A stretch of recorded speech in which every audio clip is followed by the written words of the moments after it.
దేవుడు వందనాలు. ఈరోజు ఉపవాసంతో ప్రాంతంలో దేవుని సన్నిధిలో తీరడానికి దేవుడు సహాయపరిచినందుకు దేవునికి స్తోత్రం. దేవుని పగటి వేళ దేవుని సన్నిధిలో ఉపవాసంతో ఉండి దేవుని యొక్క సన్నిధిని సమర్పించుకు తీరడానికి దేవుడు సహాయపరిచినందుకు దేవునికి స్తోత్రం. పగటి వేళ దేవుడు మనందరినీ కూడా సహాయపరిచిగాక. దేవుని యొక్క వాక్యాల భాగంలో చెప్పవలసిన ఒక మాట ఉన్నది. మలాకీ గ్రంథం 3:16 వచనంలో రాయబడి ఉన్నది. దేవుని యొక్క సద్భక్తులు మాట్లాడుతూ ఉన్నది. దేవుడు దానిని ఆలకించి తీరారు. దేవునికి భయపడి దేవునికి గణపరిచి జీవించిన వారి పట్ల దేవుడి యొక్క గ్రంథాన్ని రాసించారు.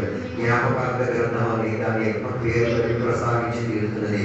దాని అందరి పగటి వేళ దేవుడు ఆ జ్ఞాపకార్థ గ్రంథములో భయపడి దేవుని సన్నిధిలో దేవునితో మాట్లాడిన వారి గురించి ఉన్న ప్రణాళిక దేవుడు రాసే దేవుడు. అందుకే ఈ కాలంలో దేవుని యొక్క బిడ్డలు అధికంగా అన్ని భాషలతో దేవునితో మాట్లాడడానికి ప్రయత్నం చేయాలి. దేవుడు మాట్లాడుతున్నది అన్ని భాషతో మాట్లాడిన వాడు తనకి క్షేమాభివృద్ధి తెచ్చుకుంటున్నాడు. అప్పుడు మాట్లాడలేని వాడు పరిశుద్ధాత్మ ఇచ్చిన క్షేమము అభివృద్ధి ఈ జీవితంలో రాదు.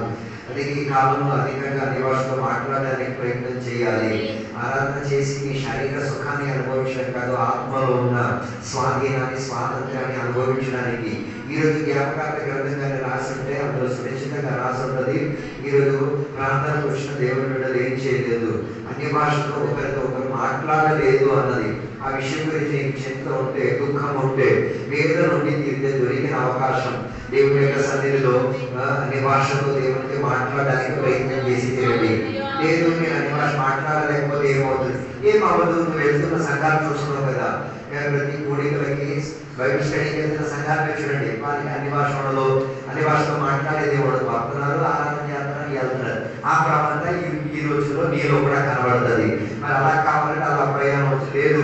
నాకు ఇందులో నుంచి ఒక మార్పు కావాలని ఆశ ఉంటే దొరికిన సందర్భాన్ని ఆత్మలో సత్యముతో అనే భాషతో దేవునికి ఆరాధన చేసి తీరడానికి ప్రయత్నం చేసి తీరాలి.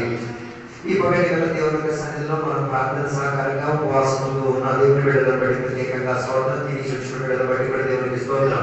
దేవుని యొక్క సన్నిధిలో ఈ పగటి వేళ దేవుడు మనతో మాట్లాడి తీరడానికి బైబిల్ గ్రంథంలో నుంచి ఒక వాక్యం మనం చదువుదాం. లూకా సువార్త పుస్తకం 6వ అధ్యాయం దాన్ని 45వ వచనాన్ని మనం చదువుదాం. లూకా సువార్త పుస్తకం 6వ అధ్యాయం 46వ వచనం 45వ వచనం. సజ్జనుడు తన హృదయములో మంచి ధననిధిలో నుండి సద్విషయములను బయటికి తెచ్చును. దుర్జనుడు చెడ్డ ధననిధిలో నుండి దుర్విషయములను బయటికి తెచ్చును. హృదయము నిండి ఉండి దానిని బట్టి ఒకరి నోరు మాట్లాడును. ఈ చదివిన వాక్య భాగంలో రెండు రీతి కలిగిన మనుషుల గురించి రాయబడినట్టుగా కనబడుతున్నది. రెండు రీతి గురించిన ఫలం గురించి అక్కడ చెప్పిన తర్వాతే రెండు రీతి కలిగిన మనుషుల గురించి ఈ రోజు సంఘంలో జీవించిన బిడ్డల్లో కూడా రెండు రీతి కలిగిన మనుషులు ఉన్నారు. ఆత్మీకులు ఉన్నారు, శారీరక ప్రక్రియలో జీవించిన వారు ఉన్నారు. నేను ఆత్మీకుల శారీరకుల పక్కన విషయాలను చదువు తీరాలి. ఆత్మీకుల మధ్యలో శారీరకులు కూడా నివసించి తీరుతున్నారు. శారీరకుల మధ్య ఆత్మీకులు కూడా నివసించి తీరుతున్నారు. ఎవరు దేని బట్టి ఉన్న ఫలం ఇచ్చి తీరుతున్నారో ఈ పక్కన వేళ ఒకసారి విచారణ చేసుకుని తీరాలి. చదివిన వాక్య భాగంలో మనం చదివినప్పుడు మనం చూసే రెండు రీతి కలిగిన మనుషులు. మంచి పనులు చేసిన మనుషులు, రెండోది చెడు క్రియలను చేసే మనుషులు. మంచి పనులు చేసిన మనుషులు ఏం చేసి తీరుతారు? మంచి రీతిగా వారి హృదయాన్ని ఏం చేసుకుంటే ఉపయోగించి తీరినట్టుగా బైబిల్ మనకి ప్రస్తావించి తీరుతుంది. చెడ్డ క్రియలు చేసిన వాడు తన హృదయాన్ని చెడుతనం కొరకు వాడుతున్నట్టుగా బైబిల్ అక్కడ ప్రస్తావించి తీరుతుంది. చివరికి చెప్పిన ఒక మాట, నీ హృదయం నిండి కోరికేదే నోరు ప్రస్తావించి తీరేది. నీ హృదయం లోపల అన్ని భాష నిండి ఉంటేనే అన్ని భాష బయటకు వచ్చేది. నువ్వు అన్ని భాష మాట్లాడలేదంటే నీలో నిండలేదు అని అర్థం. అర్థం కాలేదు. నీలో లోపల ఏమి నిండి ఉన్నదో అదే నోరే తీసేది, ప్రస్తావించి తీరేది. నీ నోటి నుంచి స్తుతులు వచ్చి తీరుతుందంటే లోపల స్తుతులు నిండి ఉన్నది అంటారు. నీ లోపల వాక్యం నిండి ఉంటే వాక్యం బయటకు వస్తుంది. నువ్వు వాక్యం వల్ల స్వార్థ చేయలేదు, ఎవరికి రక్షణ గురించి చెప్పట్లేదంటే నీ లోపలకి వాక్యం నిండలేదు అని అర్థం. అది ఈ రెండు రీతి కలిగిన మనిషి గురించి అక్కడ కూర్చున్నది. మంచి రీతిగా మంచి క్రియలు నింపించుకున్న మనిషి. రెండోది చెడు రీతిగా చెడు నింపించుకున్న ఈ రాత్రి పగటి వేళ దేనితో నీవు నింపుకొని తిరుగుతున్నావు? దేనికి నింపి నీ జీవితాన్ని నడిపించుకు తిరుగుతున్నావు? ఉన్నావో ఈ పక్కడి మీద ఒక్కసారి విచారణ చేసుకు తీరాలి. మొదటి సమూయేలు గ్రంథం 16వ అధ్యాయం 7వ వచనంలో శాయద్ మనం చదవగలిగితే అక్కడ చెప్పిన మనిషి బాహ్య రూపమును చూచుచున్నాడు కానీ దేవుడు అంతరంగములను పరీక్షించి పరిశోధించుచున్న దేవుడు. దాని అతని బాహ్య రూపంలో ఉన్న అందం చందం ఇవేమి కాదు, దేవునికి కావాల్సింది ఈ హృదయంలో ఉన్న ఆ ప్రక్రియనే దేవుడే చేసేది, పరీక్షించుకునేది. రాత్రి ఈ పగటి వేళని హృదయ విచారణలను హృదయ తలాంపులను ఒక్కసారి ఏం చేయాలి, విచారణ చేసుకునేడానికి ప్రయత్నం చేయాలి. కారణం ఏంటంటే రహస్యములో ఉన్న వాటిని దేవుడు ఏం చేసేది, ఆలకించేది, దేవుడు చూసి తీరేది. అది ఈ పగటి వేళ మనుషులు కదా 16వ అధ్యాయంలో ఉన్న సారాంశంలో మనం చదివినప్పుడు అంతరంగములను ఎరిగిన దేవుడు దావీదు యొక్క అంతరంగములను ఎరిగినట్టుగా బైబిల్ ప్రస్తావించి తీరుచున్నది. సమూయేలు అభిషేకించుకు తీరడానికి ఎక్కడికి వచ్చాడు, ఆ జెస్సీ ఇంటికి రావడం జరిగింది. జెస్సీ ఇంటికి వచ్చినప్పుడు ఒక పక్క శారీరక ప్రక్రియలు కొందరిని చూశాడు. ఆయన అనుకున్నారు వీరి పట్లనే దేవునికి ఏముంది, లక్ష్యం ఉంది అనుకున్నారు. మేము కూడా వాక్య పరిచర్య చేసినప్పుడు మేము అనుకుంటున్నాం ఆత్మీయులు అందరూ ఆత్మీయులే అనుకుంటున్నాం, అందరూ హృదయం ఇంటివాటు కలిగి ఉన్నవారు అనుకుంటారు. కానీ దేవుడు అందరిలో దావీదును మాత్రమే ఎంచుకు తీరేది. కారణం తన హృదయ విషాలను దేవుడు ఎరుగుతున్న దేవుడు, తన హృదయంలో ఉన్న నెట్టి వీర్పుని ఎరుగుతున్న దేవుడు, తన హృదయంలో ఉన్న ఆ తలంపులను, తన హృదయంలో ఉన్న దేవుడితో ఉన్న అనుబంధను, తన హృదయంలో ఉన్న దేవుడితో ఉన్న నిర్ణయాలను దేవుడు ఏం చేసుకుంటున్నాడు, ఎంచుకున్నట్టుగా బైబిల్ ప్రస్తావించబడుతుంది. దాని మీ పక్కన హృదయం ఏ రీతిగా ఉన్నది, అందుకే హృదయం అన్నిటికన్నా ఘోరయుక్తమైనది, హృదయం అన్నిటికన్నా దుష్క్రియ చెందినది, హృదయం లోపలే అన్ని రకమైన కీడులు ఉన్నట్టుగా బైబిల్ ప్రస్తావించబడుతుంది. అక్కడే నీకేం రావాలి, అక్కడే దేవుడితో నీకు ఒక మంచి అనుబంధం వచ్చి తీరాలి. అందుకే మనం చదివిన వాక్య భాగములు మంచి హృదయం గురించి చూసాము, చెడ్డ హృదయం గురించి చూసాము.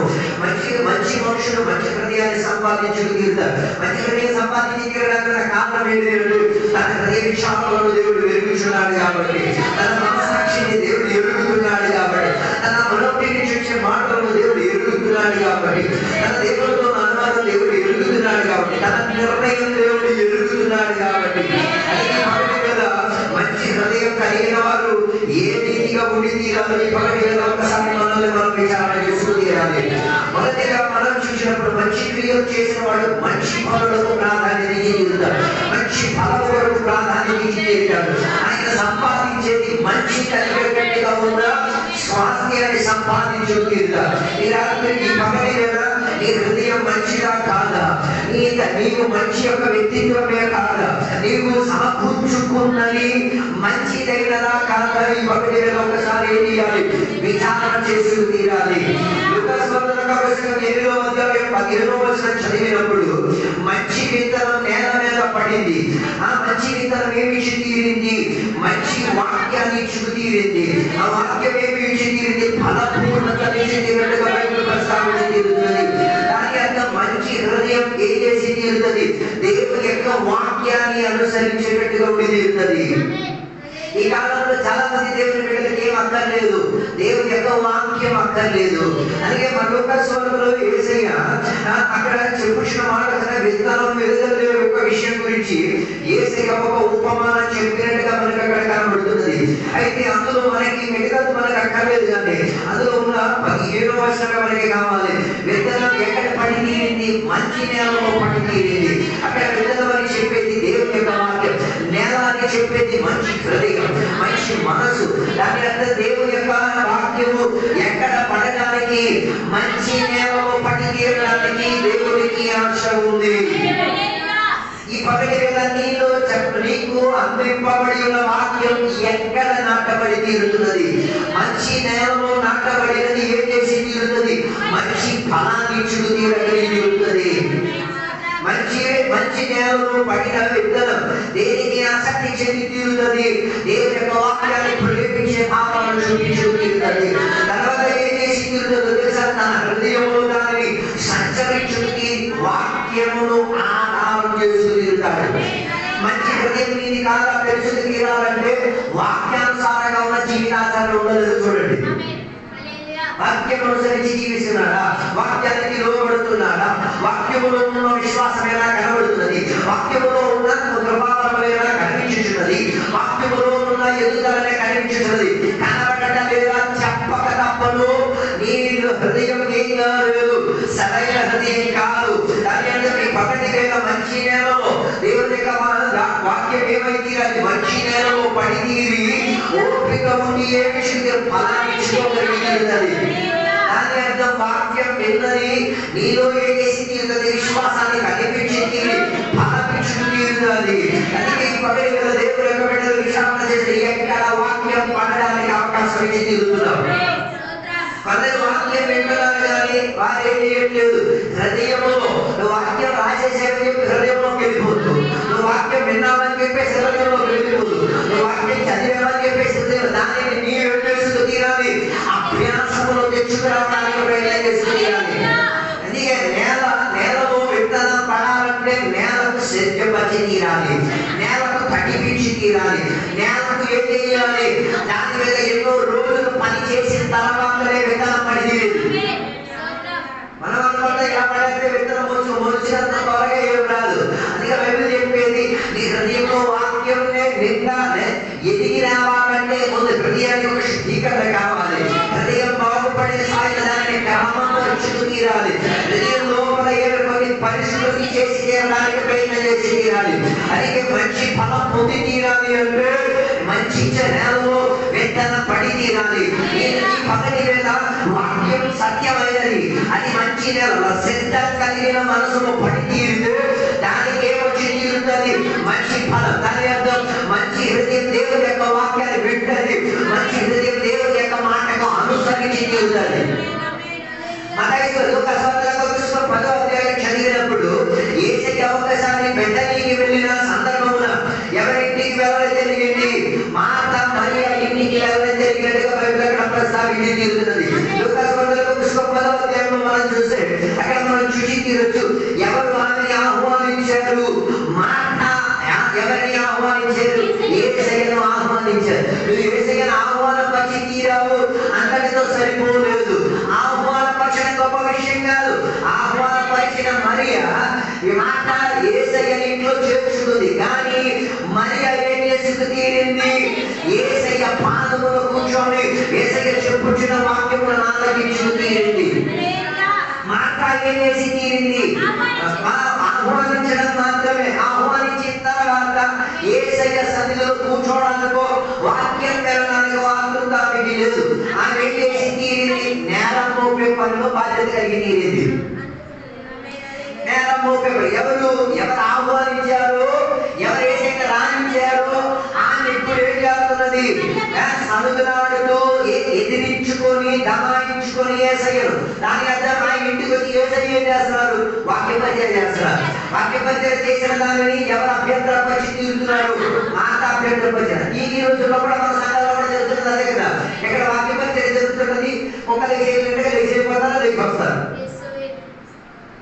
ఒక భయం, ఒక భక్తి, ఒక వినయం లేదు. వస్తారు వెళ్ళిపోతారు. ఇదేదో సంత అనుకుంటున్నారు. నేను ఎవరో విషయం మన సంఘం తీసుకొచ్చే నేను చెప్తున్నా. ఏం లేదు, భయభక్తి లేదు. దాని అంత వాళ్ళకి పెద్ద ఆతృత ఏం లేదు. దేవుని యొక్క సాన్నిధ్యంలో మేము ఉన్నాము, దేవునికి మేము ఆరాధన చేస్తున్నాము, దేవుని సన్నిధిలో మేము ఏమి ఇచ్చిన ప్రాధాన్యత ఇచ్చింది. కానీ మాట ఏం చేసుకు తీరట్లేదు. ఆమె యేసయ్య పాదములో కూర్చోడానికి ఆమె ఇంట్రెస్ట్ లేదు. కూర్చుంటోని చెడగొట్టడానికి ఉన్న పని. ఇదే కదా మన సంఘాల్లో కూడా జరుగుతున్నది. ఒకడు వచ్చి కూర్చొని వాక్యం పెడుతున్నారు. ఆయన చెడగొట్టడానికి అభ్యంతరవాదిగా దూరుకొస్తాడు, అభ్యంతరవాదిగా బయటికి పోతాడు. బైబిల్ వచ్చిన మాట దేవుని యొక్క పరిచర్యను అభ్యంతరపరిచేవాడు ఎవడు? నేను చెప్పక తప్పని ఈ లోనకి దూరుకొచ్చి లోనకి నుంచి బయటికి మారిపోయి మధ్యలో అభ్యంతరపరిచేది చెప్పక తప్పను దురాత్మ శక్తియే. దురాత్మ నిండినోడే, ఆత్మ నిండినోడు ఏం చేస్తాడు? యేసయ్య పాదములు కూర్చొని యేసయ్య చెప్పిన వాక్యములను ఏం చేసి తీరుతాడు? ఆలకించి తీరుతాడు. అంటే హృదయాలు చూడండి. మాట్లాడుకున్న హృదయం, మరియాకున్న హృదయం. మాట్లాడుకున్న హృదయం ఏంటి? యేసయ్యను ఆహ్వానించింది, యేసయ్య ఇంట్లోకి రానిచ్చింది. యేసయ్య ఇంట్లోకి రానిచ్చిన తర్వాత ఆశయంలో తెలుసా? యేసయ్య కొరకు ఏం చేయాలి? పరిచయం చేయడానికి ఆహార సదుపాయాలు.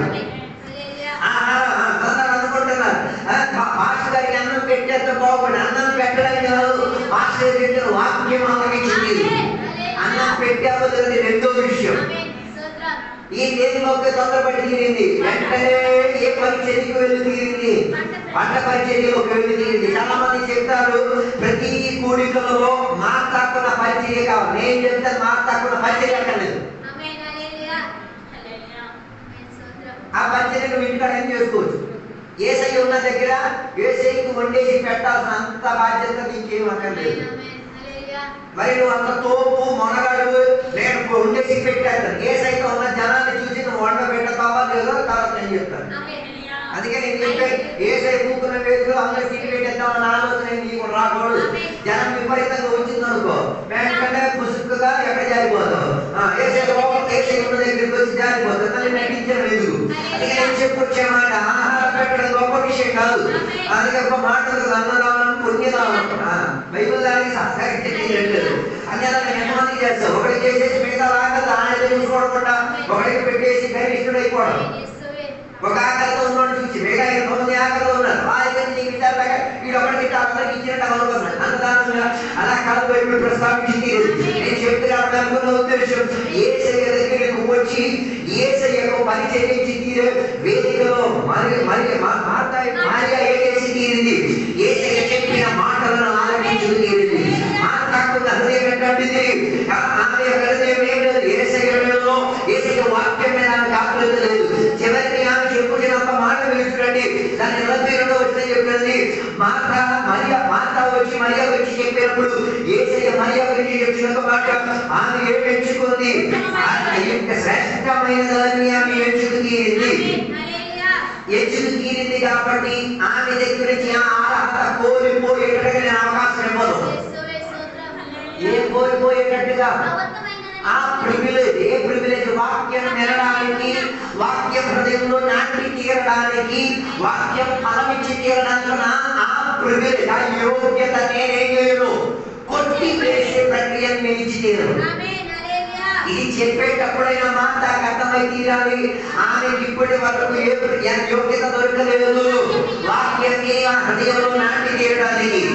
అందుకే కదా ఈ కాలంలో ఆరాధనకి చాలా మందికి ప్రాధాన్యత లేదు. పని పని పని పని అంటే దాని అర్థం దేని పరిచర్యలో సాగారు. మాత్రా పరిచర్యలో మగాలు కావచ్చు, ఆడవాళ్ళు కావచ్చు. అందుకే యథార్థ దేవునికి సేవించేవాళ్ళు మాట్లాడుతున్న పరిచర్య కాదు, మరియాకున్న పరిచర్యలో తీరాలి. ఆమె ఏం చేసింది? తన హృదయాన్ని సిద్ధపరచుకు తీరింది. దేవుని యొక్క వాక్యాన్ని రిసీవ్ చేసుకు తీరింది. దేవుని యొక్క వాక్యంలో ఉన్న ఫలపూర్ణత కొరకు ఏం చేసింది? యేసయ్యను ఏం చేసింది? ఆధారంగా తీసుకు తీరింది. దాని అర్థం మంచి హృదయం మంచి వాక్యాలు నేర్చుకు తీరుతుంది. నేను ఎప్పుడు చెప్పే ఒక మాట, ఎంత మంచి బైబిల్ స్కూల్లో ఇస్కరియోతు యూదా బైబిల్ కాలేజీ దగ్గర పొందాడు. 3.5 సంవత్సరాలు మంచి బోధకుడి దగ్గర బోధ పొందుకు తీరాడు. మంచిగా ఆయన బోధించి తీరాడు. ఆ బోధకుడు ఆయనకి ఏమిచ్చి మంచిగా అర్హతను గురించి తీరాడు. ఏమి అక్కడున్న ఫైనాన్స్ మేనేజ్మెంట్ మొత్తం ఎవరు చేతికి ఇచ్చారు? ఇస్కరియోతు యూదాకి ఇచ్చి తీరారు. ఈ యోగ్యతలన్నీ దొరికి కూడా ఏమైపోయాడు? చెప్పిపోయే మార్గంలో ఎంచుకు తీరాడు. దాని అర్థం దాపరి మంచిగా ఉంటే మనసు చెప్పిపోతారు అన్నది కాదు. వ్యక్తి మంచిగా లేకపోతే నువ్వే చెడగొట్టుకుంటావు.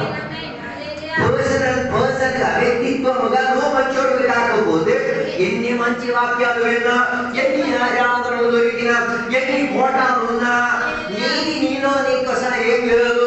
సరైన ప్రక్రియ లేదు కాబట్టి ఎన్ని ఏం దొరికినా ఏం పని కాదు. ఇదే కాలంలో కూడా జరుగుతున్నది. ఈ సంఘం నుంచి అభిమానంతో చెప్పి తీరొచ్చు. ఎంత ఘోర యుక్తమైన వాక్యాలు దొరుకుతున్నాయి కానీ బాగుపడే శ్రేణి ఒక్కడికి కనబడలేదు. ఆత్మీక స్థితిగతులో బాగున్న స్థాయి వాక్యానికి కరుడు. ఒక్కొక్క సంఘం అయితే ఇలాంటి వాక్యం కోసం అద్భుతంగా పడిపోయి ఏదో దేవుడి కోసం చేసి తీరాలి కానీ అక్కడ వారికి ఏం దొరకట్లేదు, వాక్యం దొరకట్లేదు. ఈ సంఘంలో అతి ఎక్కువగా ఏం దొరుకుతున్నది? కొత్త వాక్యాలు. ఏ జీవితానికి శ్రేష్టత కానీ మనుషుల్లో మానవత రావట్లేదు. మనుషుల్లో ఏం రావట్లేదు? కన్నీరు రావట్లేదు, పశ్చాత్తాపం రావట్లేదు. నా జీవితం నేను ఈ స్థాయి నుంచి ఇంకొక స్థాయికి నేను ఏం చేయాలి? ఇవన్నీ వస్తున్నారు, కూర్చుంటున్నారు, నాకు పాట పాడుతున్నారు, ఏదో కాలక్షేపం చేసి ఆరోగ్యంతో మాట్లాడి గడిపి నేను పగలు నేను సాటిస్ఫైడ్ స్పిరిచువల్లీ ఆత్మీయంగా నీకు ఒక తృప్తి అనిపించిందా? నేను ఎదిగాను అన్నది నీకు అనిపిస్తున్నదా? లేక ఉన్న క్లాసులో మళ్ళీ ఫెయిల్ అవుతున్నావా? ఆలోచించండి. ఉన్న క్లాసులో ఫెయిల్ కలిగి ఇప్పుడు ఇప్పుడు ఆ పాట మారలేదు, ఇప్పుడు ఆ పాత పాట లేదు, కొత్త పాట రావట్లేదు. ఒక కొత్త ఆత్మలోకి నీ నడిపింపబడి తీరాలి. ఒక కొత్త వాక్య పరిచర్యలోకి నీ ప్రార్థనలో చూడు, నీ సాక్ష్యం చెప్పాడు. సాక్ష్యం చూడండి, సాక్ష్యంలో కూడా తనకు మార్పు లేదు. రక్షణ పొందిన రోజు ఏ సాక్ష్యం చెప్పినా నేను కూడా అదే చెప్తున్నాను. నో నో మార్పు, ఏం మార్పు లేదు. సంవత్సరం నుంచి 31వ తారీఖు చూడాలి బట్టి కొట్టిన సాక్ష్యాలు. సంవత్సరం నుంచి ఈ సంవత్సరం వరకు దేవుడు ఏదో ఉద్ధరించాడు, దేవుడు ఎంత ఉద్ధరించాడు కాబట్టి దేవుడు షాప్ ఏది ఉద్ధరించాడు బాబు. ఒక సంవత్సరం చెప్పి తీరడానికి బోర్డు లిస్ట్ ఉన్నది, కన్నీరు వస్తుంది. దేవా ఈ ఒక్క సంవత్సరం ఎలా దాటనిచ్చావు, ఎన్ని పరిస్థితుల్లో నుంచి ఒక కన్నీరు సరదాగా నిలబడి ఒక సంవత్సరం నుంచి ఈ సంవత్సరం వరకు దేవుడు బట్టి కొడుతున్నావు. అదేం లేదు, సత్యత ఏం లేదు. నిజంగా దేవుడి కొరకు ఆధారం చెందిన వ్యక్తి చేస్తాడు. దేవుడు తన కొరకు చేసిన ఘనత కార్యములను ఏం చేస్తాడు, దొరికిన వేదికను ఉపయోగించిన. అందుకే సాక్ష్యం చెప్పే వేదిక ఎంత మాత్రం దేవునికి అవమానపరిచే వేదికగా మారింది. నేను చెప్పిన అక్కడ ఉద్దేశం మంచి హృదయం దేవుని యొక్క వాక్యాన్ని ఏం చేస్తుంది, సంపాదించుతుంది. తన ఈ విషయాన్ని కొరకు ఏం చేస్తుంది, ఆమె తన జీవితాన్ని ఎవరు మరి తన జీవితాన్ని ఎంచుకున్నట్టుగా యేసయ్య వాక్యములను ఏం చేసింది, ధ్యానించుకు తీరింది. రెండోదిగా చెప్పిన ఒక మాట, సామెతల గ్రంథం 3వ అధ్యాయం 5వ వచనం చెప్పిన ఒక మాట, మంచి హృదయం దేవుని మీద ఆధారం చేసుకు తీరుతుంది. దేవుని మీద ఆశ్రయించుకు తీరడానికి మంచి హృదయం ఎప్పుడు ప్రణాళిక కలిగేటట్టుగా ఉండి తీరుతుంది. దాని అంటే మంచి హృదయం చెందిన వారు ఎవరి మీద ఆశ్రయపడి తీరుతాడు, దేవుని మీద ఆశ్రయించుకు తీరుతాడు. ఈ పగటి వేళ నీ ఆశ్రయం దేవుని మీదైనా, పూర్తిగా దేవుని మీదైనా ఆశ్రయపడి తీరేది. ఈ పగటి వేళ ఒక్కసారి ఏం చేయాలి, పరీక్షించుకు తీరడానికి ప్రయత్నం చేసుకు తీరాలి. మనం ఎప్పుడు ఆశ్రయించుకు తీరుతాం, మనం అన్ని మన స్థితిగతులన్నీ అయిన తర్వాత మనం దేవుని మీద ఆశ్రయపడి తీరుతాం. పోయిన రోజు ఒక వ్యక్తికి ఇల్లుకి ఏమొచ్చింది, జప్తి నోటీస్ వచ్చింది. జప్తి నోటీస్ వచ్చినప్పుడు ఆయన ఏం చేసుకున్నాడు తెలుసా, జప్తి నోటీస్ నుంచి విడుదల పొంది తీరడానికి ఆయన తన సొంత బుద్ధితో కొన్ని ప్రణాళికలను చేసుకుని తీరాడు. ఏం చేశాడు తెలుసా, తన ఇంట్లో ఉన్న బంగారం తీసి దాన్ని ఏం చేశాడు, కవరింగ్ చేసి తీశాడు. జప్తి ఆగిపోయింది. మనిషి చెప్తున్నాడు దైవాశ్రయం, దేవుడికి చెప్పాడు అది మరి దైవాశ్రయం అని చెప్పినప్పుడు ఎవరు ఆ మాట చెప్పి తీరాలి, దేవుడికి ఆ మాట చెప్పి తీరాలి. ఏదో ఆ పని ఫలానా వ్యక్తి కొరకు నువ్వు చేసి పెట్టి తీరాలి. దైవాశ్రయం అంటే దాన్ని అంటారు. అందుకే బైబిల్ వచ్చిన మాట, మంచి హృదయం కలిగిన వాడు దేవుడి మీద ఆశ్రయించుకు తీరుతాడు, దేవుడి మీద ఆశ్రయించుకు తీరు. ఈ పగటి గల దేవుడి మీద మన ఆశ్రయం ఎట్టి రీతిగా ఉన్నది. ఎంత మాత్రము దేవుడి మీద ఆశ్రయించుకు తీరుతున్నావు. ఈ పగటి వేళ ఒక్కసారి ఏం చేయాలి, ఆలోచించుకు తీరాలి. అందుకే 3వ హృదయపూర్వకంగా నేను దేవుని మీద ఏం చేసి తీరుతా, ఆశ్రయించుకు తీరుతా. నా సొంత బుద్ధి వేదను, నా సొంత తలంపుల వేదను, నా సొంత విషయము నేను ఆలోచించుకొని నేను దాన్ని ఏం చేయను, నెరవేర్చి తీరను. ఎంతమంది ఈ కాలంలో ఉన్నారు నిజంగా నీ బుద్ధిని ఉపయోగించకుండా దేవుని మీద ఆనుదీరేది, దేవుని మీద ఆశ్రయించుకుని. మన అన్ని బుద్ధితోనే, మన పాటలు ఆడాలని బుద్ధే. ఈ పాట పాడితే అందరూ నన్ను మెచ్చుకుంటారు. తెలియని ఒక పాట నీ సొంత బుద్ధితో నువ్వేం చేయలేవు, ఏ రీతిగా దాన్ని పాడలేవు. నీ బుద్ధిలో నీకు ఆ పాట తెలియట్లేదు, దాని చరణాలు నీకు తెలియట్లేదు. అయినా కూడా పాట తీరడానికి ఎవరి మీద ఆధారపడితే దేవుని మీద సహాయపరిచి తీరాలి.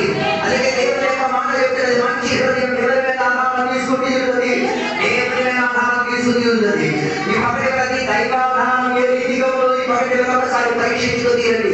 దీనికి మంచి ఉదాహరణ అబ్రహాము. కల్దీయుల దేశంలో విగ్రహాలను చేసుకుంటూ తీరి సాంప్రదాయాలు, కట్టుబాట్లు, తనకు నచ్చిన ప్రక్రియలన్నిటికీ కూడా గణదరించుకుంటూ జీవించుతూ మంచి వ్యాపారస్తుడుగా జీవించిన కాల తరగతులు తన చెవుడికి ఎవరి శబ్దం నిలబడి తీరింది, ఈ ఏక దేవుని యొక్క శబ్దం తన చెవుడికి నిలబడి తీరింది.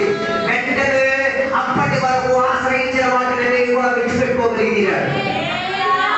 మనం అనుకుంటున్న దైవాశ్రయం అంటే ఏదో దేవుని దైవాశ్రయం అంటే నువ్వు ఆశ్రయించిన దానిని విడిచిపెట్టి ఇప్పుడు ఏం చేసి తీరాలి, పూర్తిగా నీ మీద కూడా ఆధారపడకుండా దేవుని మీద ఆధారపడి తీరడం.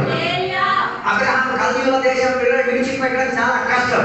అబ్రహాం సాంప్రదాయాలు విడిచిపెట్టడం చాలా కష్టం. అబ్రహాం వ్యాపారం విడిచిపెట్టడం చాలా కష్టం. అబ్రహాం కుటుంబాన్ని విడిచిపెట్టడం చాలా కష్టం. అబ్రహాం ఆ మనుషులతో బట్ దాని ఒక్క శబ్దం ఆయన ఏం చేసి తీరింది, కదిపేసి తీరింది. ఆ కదిపేసి తీరడానికి ఒకే ఒక కారణం ఐదో శబ్దం, దేవుని యొక్క శబ్దం. ఏమి ఆ శబ్దంలో చెప్పినంత మాట, నీ దేశము, నీ కుటుంబము, నీకని నీకున్న వాటిని అన్నింటినీ కూడా విడిచిపెట్టి నేను నీకు చూపించే ప్రదేశానికి నీవేం చేసి బయలుదేరి తీరాలి. దానికి నీవేం చేయాలి, నీది అంటూ ఉన్నవన్నీ వదులుకు తీరాలి. మనంటూ మంది మనం వదులుకోకుండా మనం దేవుని మీద ఆశ్రయిస్తున్నామంటే నేను నమ్మే ప్రసక్తి లేదు. బైబిల్ కూడా దాన్ని ప్రస్తావించి తీరట్లేదు.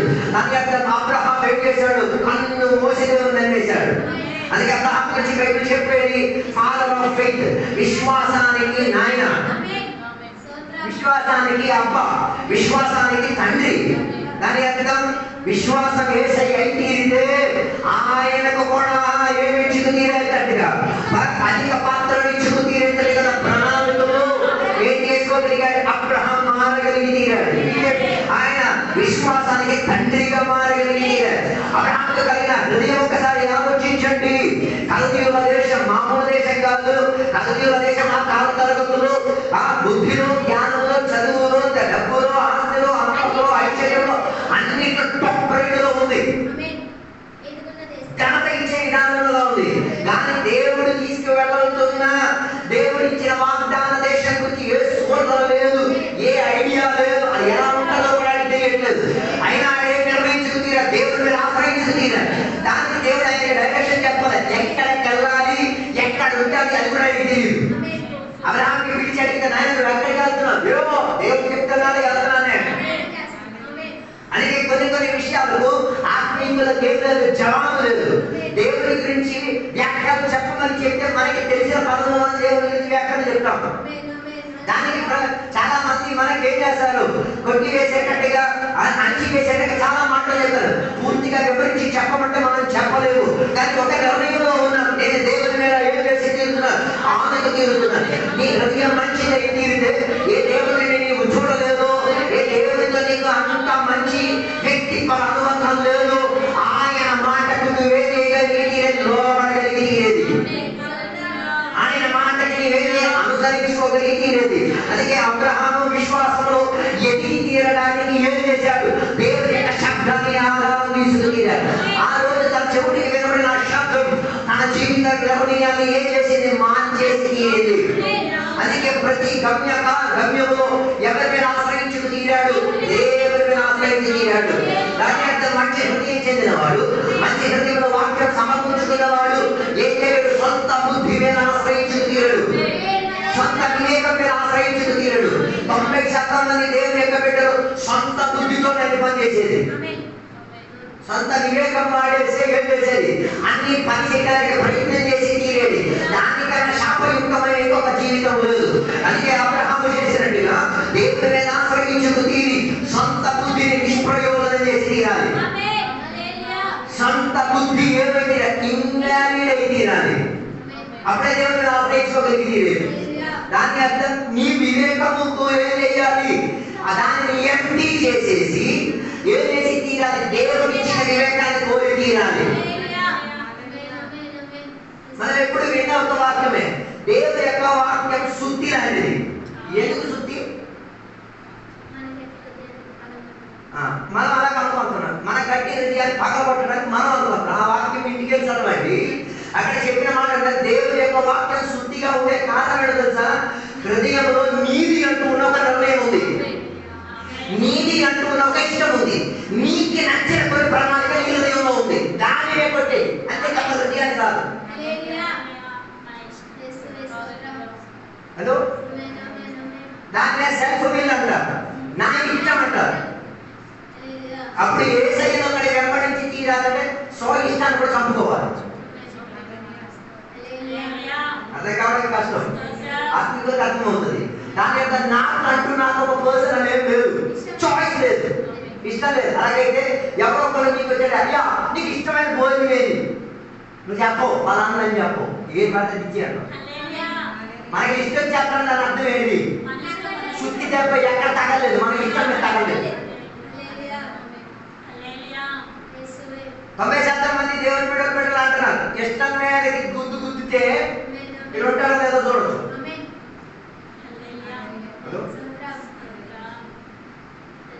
నా ఇష్టం అంటూ ఒకటి ఉంది, అక్కడ శుద్ధి పడాలి. అందుకే వాక్య పరిశీలించి తీరేది దేనికి చంపడానికి, నీ ఇష్టాన్ని చంపుతాడు. దేవుడికి ఒక ప్రత్యేకత ఉంది, ఈ రెస్పెక్ట్స్ యువర్ విల్. నీ ఇష్టాన్ని ఆయన గౌరవించేవాడు. అర్థం కాలేదు. నువ్వు ఇప్పుడు ఎక్కడైనా ఎవరి కింద పని చేస్తే నీ ఇష్టం చేస్తున్నావా, ఎవడో ఇష్టం చేస్తున్నావా? ఆ సంవేదన ఆ ఇష్టం నువ్వు నెరవేరుతున్నావు. నీకు అక్కడ ఏం లేదు, స్వాతంత్రం లేదు. ఏసే దగ్గర ఒక స్వాతంత్రం ఉంది. నీ సొంత ఇష్టం మీద ఆశ్రయించుకున్న ఏం చేయడు. అదే నీ సొంత ఇష్టాన్ని చంపుకు తీరి ఆయన ఇష్టం కోసం ఆసక్తిని నేను ప్రేమించి తీరుతాడు. అందుకే చాలా మంది సొంత ఇష్టంతో దేవుని ఇష్టం గుర్తిస్తున్నారు. నీ పెళ్లి ఎలా జరిగింది ఆలోచించు. నీ సొంత ఇష్టంతో జరిగింది ఇది, నువ్వు మళ్ళీ త్యాగం చేస్తున్నావు. యేసు రక్తంలో దేవబడికి పెళ్లి చేసుకోవాలా, అభిషేకం పరిచయ కుటుంబం వచ్చేది. నీ ఇష్టంతో చేసుకొని పని చేస్తున్నావు.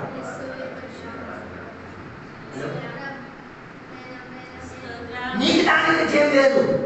ఒకవేళ నా ఇష్టానికి నేను జరిగి పెళ్లి చేసుకున్నాను, ఓ లార్డ్, అప్పుడు ప్రాణం రాదు, కన్నీరు వస్తుంది. నువ్వు పైగా చెప్పారు ఫలానా విశ్వాసులు పెళ్లి కాదు, పిల్లలు పెళ్లి కాకుండా ఉన్నారు. నేను నా ఇష్టానికి పెళ్లి చేసుకొని ఆయన దేవుని యొక్క ఇష్టానుసారంగా పెళ్లి చేసి తీరాలని నేను దేవా కన్నీరు తీరుతుంది. ఎందుకు? నాది నాకు కరెక్ట్ కాదు, నాది కరెక్ట్ కాకపోయినా ఆయన కరెక్ట్ తీరడానికి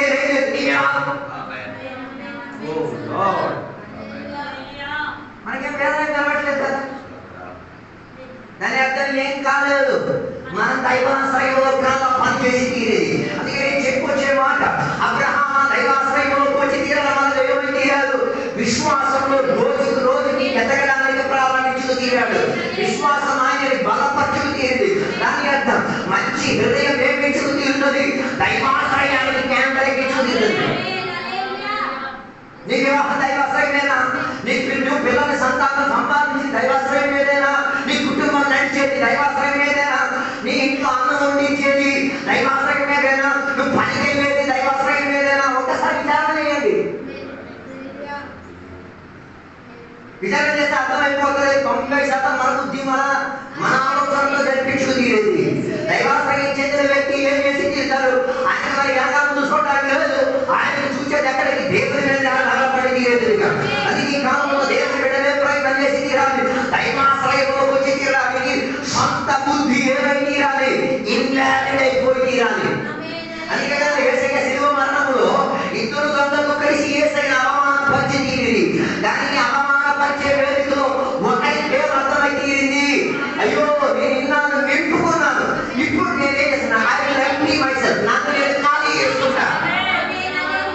ఎందుకంటే ఖాళీ చేసుకు తీరడానికి ఆయన చూసినప్పుడు ఆ ఏళ్ళలో యేసయ్య దానికి పొడిచే మాటలు చెప్పట్లేదు. ఆయన గురించి కింద అందరూ కూడా కేకేసి చెప్పేటప్పుడు కూడా వారి మీద ఇంకా ప్రేమ ఉండే తప్ప వారి మీద ఇంకేం కలగట్లేదు, కసి కలగట్లేదు. ఈ మనిషిని చూసినప్పుడు వీడికి అర్థమైంది, అదే ఆయన తను తాను ఖాళీ చేసుకుంటే నేను ఆయన పని నేను తెలియదు. యేసయ్య శిలువ మరణములో he was emptying himself. తన్ను తాను ఆయన ఏం చేసుకున్నాడు?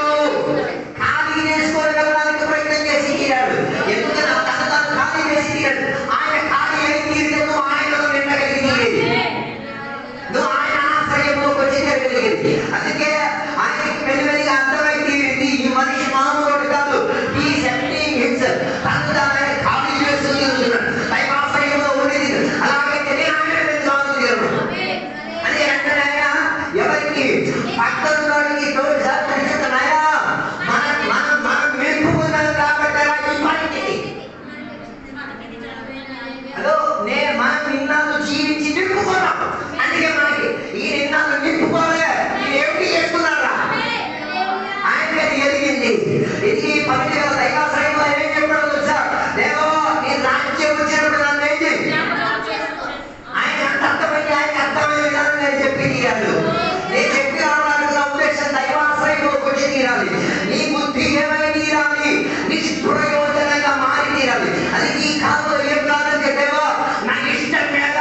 చూడ ఎవరినైనా ఏలుయొచ్చు. అలాగైతే బోయేదని ఆలోచించండి. రూతుని పెళ్లి చేసుకోవాలన్నామేమో వాక్యాధారంగా 10 తరం వరకు వాళ్ళకి కుటుంబం ఏమీయకూడదు, అందమే పెట్టుకోకూడదు. కారణం ఏంటి? ఆమె చర్చికి తీసుకెళ్ళి మాకు ఈ చూస్ దైవాశ్రయం మీద ఆనందం తీయడు. నో, నేను దేవుని మీద ఆనందం తీయి. అందుకే ఆ రూతు గ్రంథం మొత్తం మీరు చదివి తీరండి. ఆమె బోయేసని యేసుక్రీస్తు వారిగా చిత్రీకరింపబడినట్టుగా వారిగా కనబడుతున్నది. దాని అర్థం మోయాబు దేశంలో నుంచి వచ్చిన రూతు ఏం చేసింది? దేవుని మీద ఆశ్రయించింది. అందుకే కదా పదాలు ఉన్నాయి కదా, నీ దేవుడు నా దేవుడు, నీ ప్రజలు నా ప్రజలు, నీ కుటుంబం నా కుటుంబం, నువ్వెక్కడ తప్ప అక్కడి అంటారు. మరణం తప్ప దైవాశ్రయంలో ఉన్నది మరణం. Still death. హలో, ఎప్పటి వరకు దేవుని మీద ప్రార్థన చేయాలి? Still death. ఎప్పటి వరకు స్వార్థ చెప్పాలి? Still death. ఎప్పటి వరకు దేవుని ఆరాధన? Still death. మరణించేంత వరకు. దట్ ఈస్ ముగింపైన పాయింట్ అక్కడే. అందుకే చెప్పొచ్చే మాట దైవాశ్రయం చేత మంచి హృదయం, మంచి వ్యక్తిత్వం దైవాశ్రయం మీద విడిది. మూడోదిగా ప్రవేశించిన మాట మంచి హృదయం కలిగిన వారు దయ కలిగేటట్టు విడిదిరారు. అందుకే మత్తయి సువార్త కోసం 5:7 చెప్తున్న మాట, దయ కలిగిన వారు ధన్యులు, వారు దయనిచ్చి తీరుతారు. దయ కలిగిన వారికి ఏం దొరికి తీరుతుంది? దయ కలిగేటట్టు తీరుతుంది. దాని అర్థం మంచి హృదయం కలిగిన వాడు ఎప్పుడు ఏం కోరేది? ఇతరులకు దయ ఇచ్చి తీరాలి. లూకాసు వార్త పుస్తకం 10వ అధ్యాయం మనం చదివినప్పుడు అక్కడ మనం చూసి తీరొచ్చు. ఎరుకో యెరూషలేము నుంచి ఎరుకో మనిషి ఏమై తీరాడు? ప్రయాణమై తీరాడు. మంచి సమయమైంది కదా, మనందరికీ పదే తెలుసు. అక్కడ ఏం కనబడి తీరుతున్నది?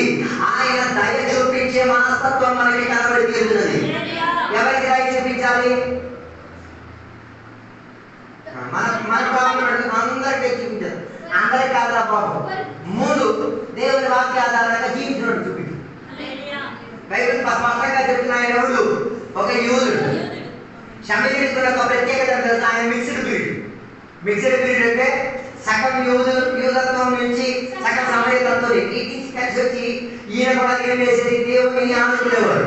సమయం అన్న పదానికి అర్థం ఏంటో తెలుసా? దేవుని యొక్క ధర్మశాస్త్రాన్ని పూర్తి పరచడానికి బాధ్యత కలిగినవాడు, లేకపోతే దేవుని యొక్క ధర్మశాస్త్రాన్ని నెరవేర్చడానికి తపన కలిగినవాడు. అట్లాంటోడు ఎవరికి సహాయం చేసి తీరాడు? యూదునికి సహాయం చేసి తీరాడు. సాంప్రదాయానుసారంగా తొందే వారికి వీరికి ఏమవ్వదు, పడే ఛాన్స్ లేదు, అనుబంధం వచ్చే ఛాన్స్ లేదు. ఏం చేసి తీరాడు? ఆయనకి దయ కలిగి తీరింది. దయ కలిగి తీరడానికి కారణం ఏంటిది? ఆయనలో దయ ఉంది కాబట్టి. మంచి మనస్తత్వం కలిగిన వాడు, మంచి హృదయం కలిగిన వాడు ఏం చేసి తీరుతాడు? దయ కలిగేటట్టు ఉండేది. ఎట్లాంటి దయ చూపించాడు? ఎరుగో నుంచి ఎరుసలేముకి కాదు, ఎరుసలేము నుంచి ఎరుకోకి వెళ్తున్నాడు. కానీ అట్లా సమాధానం నుంచి శాపానికి వెళ్తున్నాడు. సమాధానం నుండి శాపం. దాని అర్థం సంఘం నుండి లోకానికి వెళ్ళిన వాడికి ఏం చేయాలి? సహాయం. మనం ఆలోచన ప్రార్థన చేసి మనం ఎక్కబడి గొప్ప ప్రార్థన సాయం చేసేది ఏమో. ఆ రోడ్డు మీద కాదు, బాబు తిరిగి రారా బాబు, బాబు పడరా బాబు, అక్కడికి సిద్ధిగా ఇది చెప్పడు. ఓ లార్డ్. అందుకే అక్కడ చెప్పిన మాటలు మనకి ఇక్కడ ముందు ఎవరు వెళ్ళారు? ముందు యాజకుడు వెళ్ళాడు. యాజకుడు వెళ్ళి ఆయన మీద ఏం చేయాలి? పెద్దగా లక్ష్య పెట్టాడు. అప్పుడు యాజకుడు ఎక్కడికి వెళ్తాడు?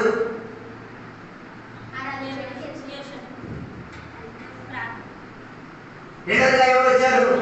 లేవీయుడు వచ్చాడు. ఆయన ఎవరికి అసిస్టెంట్?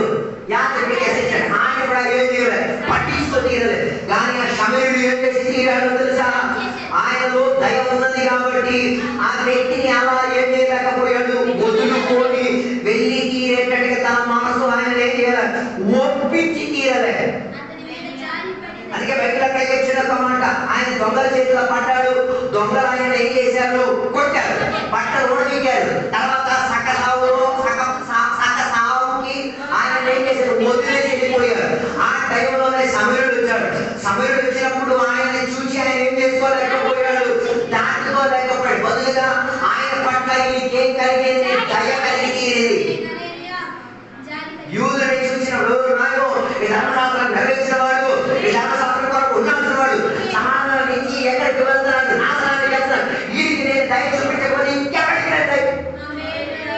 సంఘం నుంచి మీకు చెల్లినోడికి దయ చూపించలేకపోతే అన్నిటికన్నా దయ చూపించగలిగేది. సంఘంలో ఉన్నోళ్ళకే మనం దయ చూపించట్లేదు. మనం అన్ని కాలేజీగా వీళ్ళు వండేసి అన్ని వండేసి పెట్టేది ఏం ప్రయోజనం? నీళ్ళు ఉన్నోడికి నీవేం చేయాలి? దయ చూపించుకోగలిగి తీరాలి. అది ఆయన చేసిన పని ఏంటో తెలుసా? ఆయన వ్యక్తిని చూసి ఆ వ్యక్తిని లేపి ఆయనకి కావాల్సిన పరిచయం చేసి తన గాయములు చేసుకున్నాడు. గాయములన్నింటినీ కట్టిన తర్వాత ఆయన వాహనములు ఎక్కించి దాని అతని పనులన్నీ చేసినప్పుడు ఎన్ని ఇబ్బందులు వచ్చి వెళ్ళాడు. ఒక్కసారి కూడా నిరాపణ చేయలేదు. నేనేది చెయ్యాలి? నా బండి మీద నేనంతే చాలు కదా. ఆయన నడిచి ఈయన దేని మీద పడుకో ఆనుకో పెట్టాడు. ఆయన వాహనం మీద ఆనుకో పెట్టి he was just experiencing pain. కావాల్సిన వేదన మొత్తం పుచ్చుతున్నాడు. మనం అందరికి వేదన ఇస్తామే తప్ప ఇంకొకటి వేదన మనం సహించాం. మా అమ్మ చేసిన ఒక పని, ఒక విశ్వాసి చర్చికి వస్తానని చెప్పి శనివారం రోజు చెప్పి వస్తాను. అప్పుడు అమ్మ నాకు చర్చి తెలుసా? అమ్మ తెలియదు అమ్మ. ఇప్పుడు వస్తావమ్మా? ఇప్పుడు లేదు, రేపు పొద్దున. అయితే ఒక పని చేస్తాను, రేపు పొద్దున నేను వస్తాను, నేను ఎక్కడ తీసుకొస్తాను? చర్చికి తీసుకొస్తాను. అప్పుడు 8 గంటలకు బ్రేక్. మా అమ్మ ఏం చేసింది? 7 గంటలకే పరిగెట్టింది. ఆమె అప్పటికే ఇంకా లెగలే. ఆమె చేత ఏం చేయించింది? నాన్న బాగా చేయించేసి ఆమె ఏం చేసింది? చర్చికి తీసుకొచ్చి ఆమె ఆ ప్రక్రియలో ఏదో ఒక్కొక్క వచ్చి మా అమ్మ చేసింది. దేనికోసం? ఒక విశ్వాసం దయ చూపించడానికి వీలేదు. అవి ఆ రోజు వచ్చి ఒక్క కలిసి రక్తం వాడుతున్నా వచ్చి చర్చిలో కూర్చొని ఎంత అయిపోయింది, ఆనందం అయిపోయింది. ఇంటికి తిరిగి వచ్చాం. ఇంటికి తిరిగి వచ్చిన తర్వాత వంట వండడానికి వెళ్ళే టైంలో చెప్తున్నారు కుక్క చేసింది. అప్పుడే మా నాన్న ఇప్పుడు అది చెప్తున్నాం. అప్పుడు చెప్పచ్చు కదా. దాని తర్వాత వెళ్ళి ఎక్కడికి వెళ్ళి హాస్పిటల్కి వెళ్ళి ఇంజక్షన్ తీసుకుని ఆ విశ్వాసం మనం మేము కలిసాం. ఆ విశ్వాసం ఇప్పుడు అన్నిటిగా తిరుగుతున్నాడు. మనం ఒక విశ్వాసాన్ని మౌనం తెచ్చుకోవడానికి మనకి ఏమి ఉండదు. కష్టం, నో పెయిన్. పేదలు గొప్ప గొప్ప చెట్టు ఆత్మల గుంపు వచ్చి కొమ్మరించి గోడలు ఎగ్గొడియాలి. ఏం రాదు, అలాగేం రాదు. You should carry some. నువ్వు కొందరిని ఏం చేయాలి? మోసి తీసుకురావాలి. ఈ మధ్య ఎలా మోసి తీసుకొచ్చాడు? తన బండి మీద. దాని అంటే నీకున్న సౌకర్యం మీద నువ్వే చేయాలి. వేదన పట్టుకోవడం తెచ్చుకురావాలి. అట్లాంటివి ఉంటాయి, లేనివి పోతాయి. హలో, అట్లాంటివి ఉంటాయి, లేనివి పోతాయి. ఈయన ప్రేమ పొందుకొని ఎక్కడికి వచ్చాడు? సత్రంకి వచ్చాడు. దాని అర్థం సంఘం ఒక సత్రమే. టెంపరీ మనం ఎక్కడ నివసించేది, కాసేపు మాత్రమే ఎక్కడ ఏం చేసేది. కొందరు సంఘం పొందులు జీవితాంటున్నాడు వాళ్ళు సాస్తే నేను పూర్తిపెట్టేది సంఘమే. నేనేదో ఎగబడి చేస్తాను బాబు, అది భయం ఉండాలి. చచ్చిపోతానండి, సాగు వస్తుంది, సాగు అన్ని ముగించిపోద్ది. లేకపోతే వేసే రాత్రి వచ్చేది అన్ని ముగించిపోయి ఏ శాశ్వతం కాదు. ఈ మనిషి సమయంలో ఈయన ఎక్కడ తీసుకొచ్చాడు? ఎక్కడ? సంఘం లోపలికి తీసుకొచ్చాడు. సంఘం లోపలికి తీసుకొచ్చి ఏం చేశాడు? ఆ రోజు ప్రయాణం మొత్తం అభ్యంతరం అయిపోయిందండి. ఆ రోజు ప్రయాణం మొత్తం అభ్యంతరం అయిపోయింది. ఆ రోజు రాత్రి కోసం ఉండాల్సి వచ్చింది. ఆ సత్రంలో ఏం చేశాడు? రాత్రి మొత్తం జాగ్రత్త ప్రార్థన, దేవుడికి బతికించాడు. ఎవరి తిరిగి రాదు. పొద్దున అయ్యేసరికి బాగయ్యాడు, స్టేటస్ బాగుంది. వెంటనే ఏం చేశాడు తెలుసా? సత్రాధికారి చేతికి ఏమిచ్చి కొంత సొమ్ము ఇచ్చేసి, నాయన చూసుకో, నేను తిరిగి వచ్చేసి మిగతా ఖాతా ఏమి ఉంటే ఇచ్చి తీరుతాడు. దాని అర్థం ఎవరి చేతికి? కాపర చేతికి ఇచ్చి తీరి. ఏ సమయంలో వెళ్ళిపోయాడు? ఎక్కడికి? సమయం తన పని మీద వెళ్ళిపోయాడు. ఆయన దాని అర్థం ఆ సమయానికి యేసుక్రీస్తు వారు. యేసుక్రీస్తు వారు ఏం చేశారు? సంఘం చేతికి ఇచ్చేసి కొందరికి ఇచ్చేసి వెళ్ళారు. నువ్వు దాన్ని చెడగొట్టేశావు. ఏం లేక దయ లేక. ఓ లార్డ్, ఆ సమయం చేసిన పని ఏమో తెలుసా? సంఘంలో ఇచ్చేసి ఆయన వెళ్ళిపోయాడు. దాని అర్థం దేవుడు ఇచ్చిన ఆ ప్రజలు ఎక్కడ ఉండి తీరాలి? సంఘంలో ఉండి తీరాలి. ఎప్పటి వరకు? యేసయ్య రాకడ వరకు. దాని అర్థం ఒకటి, నువ్వు సంఘంలో తెస్తే చెప్పడం కదా. ఎప్పుడు వరకు సంఘంలో ఉండి తీరాలి? యేసయ్య రాక. దానికోసం యూ హావ్ టు స్ట్రగుల్. నువ్వు ప్రయాసపడాలి. దానికి ఏం చేయాలి? అది ఇంటికి మాట మాటకెళ్ళాలి. ఆయన వాక్యంతో బలపరచాలి. ఆయన విషయం అన్నింటి కూడా సాధ్యం. ఇది వాక్యం చెప్తే ఎవరు వీడికి ఏం చేయాలి? ఆడు చెప్తాడు మా ఇంటి పని చేయి, వస్తాను. నాకు వంట పెట్టు, వస్తాను. ఇలాంటి కారణాలన్నీ చెప్తాడు. ఈ కారణాలన్నీ మనం ఏం చేయాలి? భయపడి వేదనతో, అప్పుడే దయ. ఇవన్నీ చేసేసిన తర్వాత ఈ చర్చి లోపలికి వచ్చి కూర్చుంటే, ఓ నాయనో ఆ ఫలానా వ్యక్తి సొంత పని ఉన్నా కూడా సొంత విషయాలకి ప్రాధాన్యత ఇవ్వకుండా నన్ను ఎక్కడ రాకడ వరకు తీసుకెళ్ళి ఎంత ప్రయాసపడి తీరుతున్నాడు. అది ప్రయాసం చూడేసైనా నేను ఏం చేయాలా? నన్ను నేను మార్పు తీరాలి. ఏ ఆశీర్వాదం అని చెప్పి నువ్వు రోగరసంలో మంచాలు పాలైపోతున్నప్పుడు అందరూ చెప్పారు చావుతో గడిపేది. అప్పుడు కూడా సేవలు వచ్చి ప్రార్థన చేసి ఎందుకు తీసుకొచ్చారో తెలుసా? ఆయనలో నీ పట్ల దయ కలిగి తీరింది కాబట్టి. ఆ దయ అనుభవించిన తర్వాత నీకు ఇప్పుడు ఎవరైనా దయ రావట్లేదు. సాక్ష్యానికి మాత్రం నేను గతవారం రోగిగా ఉన్నాం, బాగా అనిపించట్లేదు కదా, నేను వెళ్ళి ఒకసారి పైకి ఒక మేతుగా నీళ్ళు కూడా పెట్టలేదు. ఆ రోజు మనం ఎలా అల్లెలుగా ప్రజలు అని వాళ్ళు చెప్పుద్దేశంలో ఏం లేదు. నో మర్సీ, దయే లేదు. అసలు దయ గురించి నా ఆతృతే లేదు. ఇది చెప్తున్నా, మేము ఆశీర్వదింపబడిన దయ కలిగిన వాడు, దయ కల్పించి తీరితే వాడు ఆశీర్వదింపబడిన వాడు. దాని ఈ పగటి వేళ సంఘంలో ఉన్న ఎంతమంది గాయస్తులను గాయాలు కట్టగలిగే బాధ్యతలో వచ్చి ఏసై చేశాడు. మనం అదే పనిలో ఉండి తీరాలి. కొందరి గాయాలను కట్టి తీరాలి, కొందరి గాయాలను ఏ కాకుండా ఇన్ఫెక్షన్ కాకూడదు. కొందరి గాయాలు ఏం చేయకూడదు, కొన్ని ఇన్ఫెక్షన్ అయిపోయింది. ఇన్ఫెక్షన్ అయిపోయి పూజ పెట్టేసి పుల్లేసింది.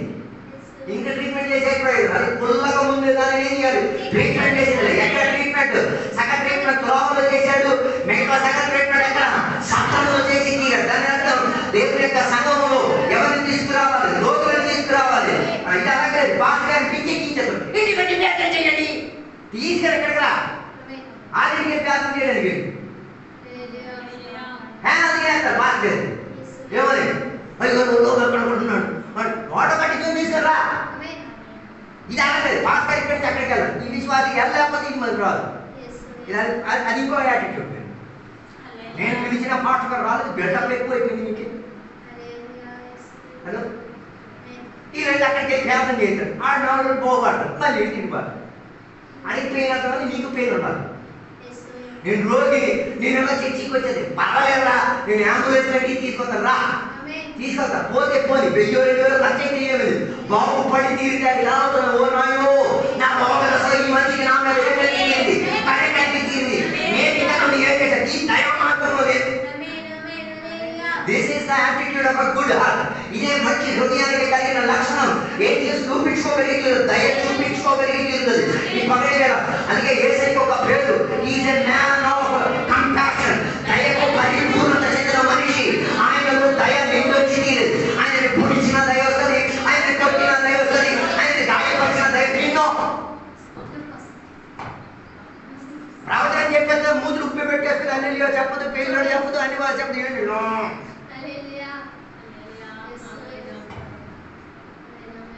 ఏంటి చూడండి, ఏం చేసినా చేయవచ్చు తీరుతుంది.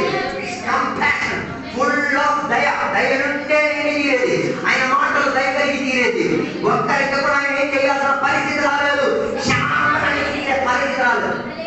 మనం లేదు, క్షమాపణ చెప్పం ఎవరికి సారీ చెప్పే స్టేజ్ మనకి లేదు. I'm sorry, I did a mistake, నేను తప్పిదం చేశానని చెప్పే మనసు లేదు మనకి. అందరూ సారీ చేసుకుంటాం. అందుకే కొంత విశ్వాసం చెప్పింది, నేను ప్రాణం పోయినా క్షమించే పరిస్థితి లేదు. మద్రాసు పట్టణంలో హత్య చేసిన ఒక హంతకుడు పాస్టర్ అయ్యాడు.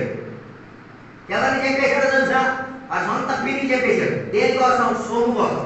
అది పిన్ని విదేశాలకు వెళ్ళి గోల్డ్ డబ్బులు సంపాదించుకొని వచ్చి మంచిగా ఇంట్లో కాపురం చేస్తే పిన్నిని అలా ఆయనని ఇదే చేశాడు. దేవునికి ఎరగకుండా కాల తరగతులు చెప్పేసి తన స్నేహితులతో పాటు 5 మందితో చేసుకుని డబ్బులు ఎప్పుడు పారిపోయాడు.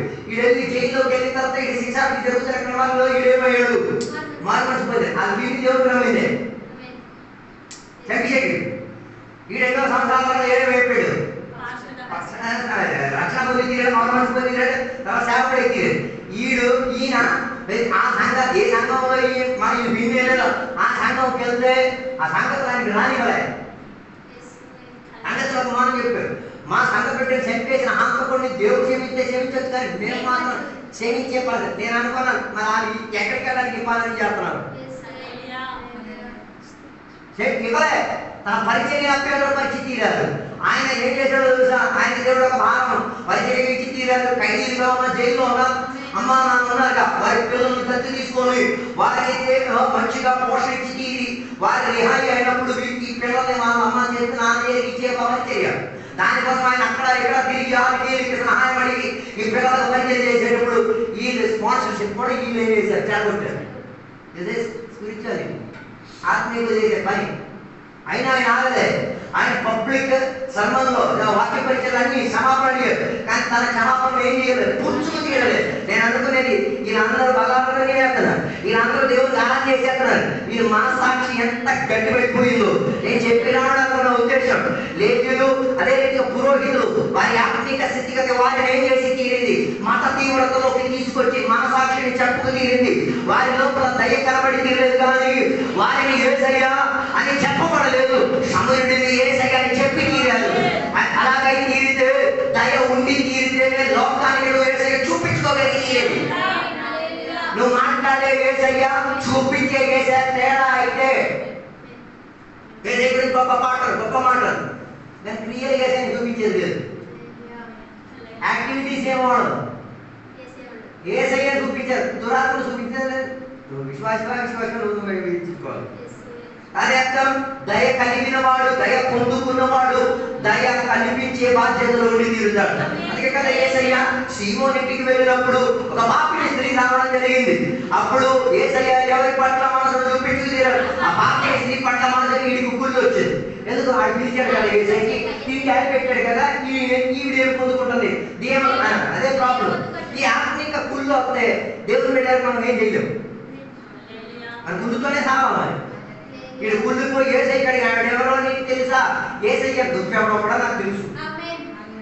నువ్వు ఆవిడ గురించి అడుగుతున్నావు. ఆవిడ యేసయ్య ఒక మంచి ఉపమానం చెప్పాడు. ఉపమానం చెప్పిన తర్వాత ఆ ఉపమానం చెప్పేటప్పుడు వీరికి అర్థమైంది ఆమెను యేసయ్య అధికంగా ప్రేమించి తీరడానికి ఆమె దేవుడి పట్ల అంత ప్రేమను చూపించింది. అప్పుడు సీమోనుకి అర్థమై తీరింది ఆమె యోగ్యురాలు, ఆమె దీవెన పొంది తీరడానికి యోగ్యురాలు. మనకు అలా కనిపించి తీరట్లేదు కదా.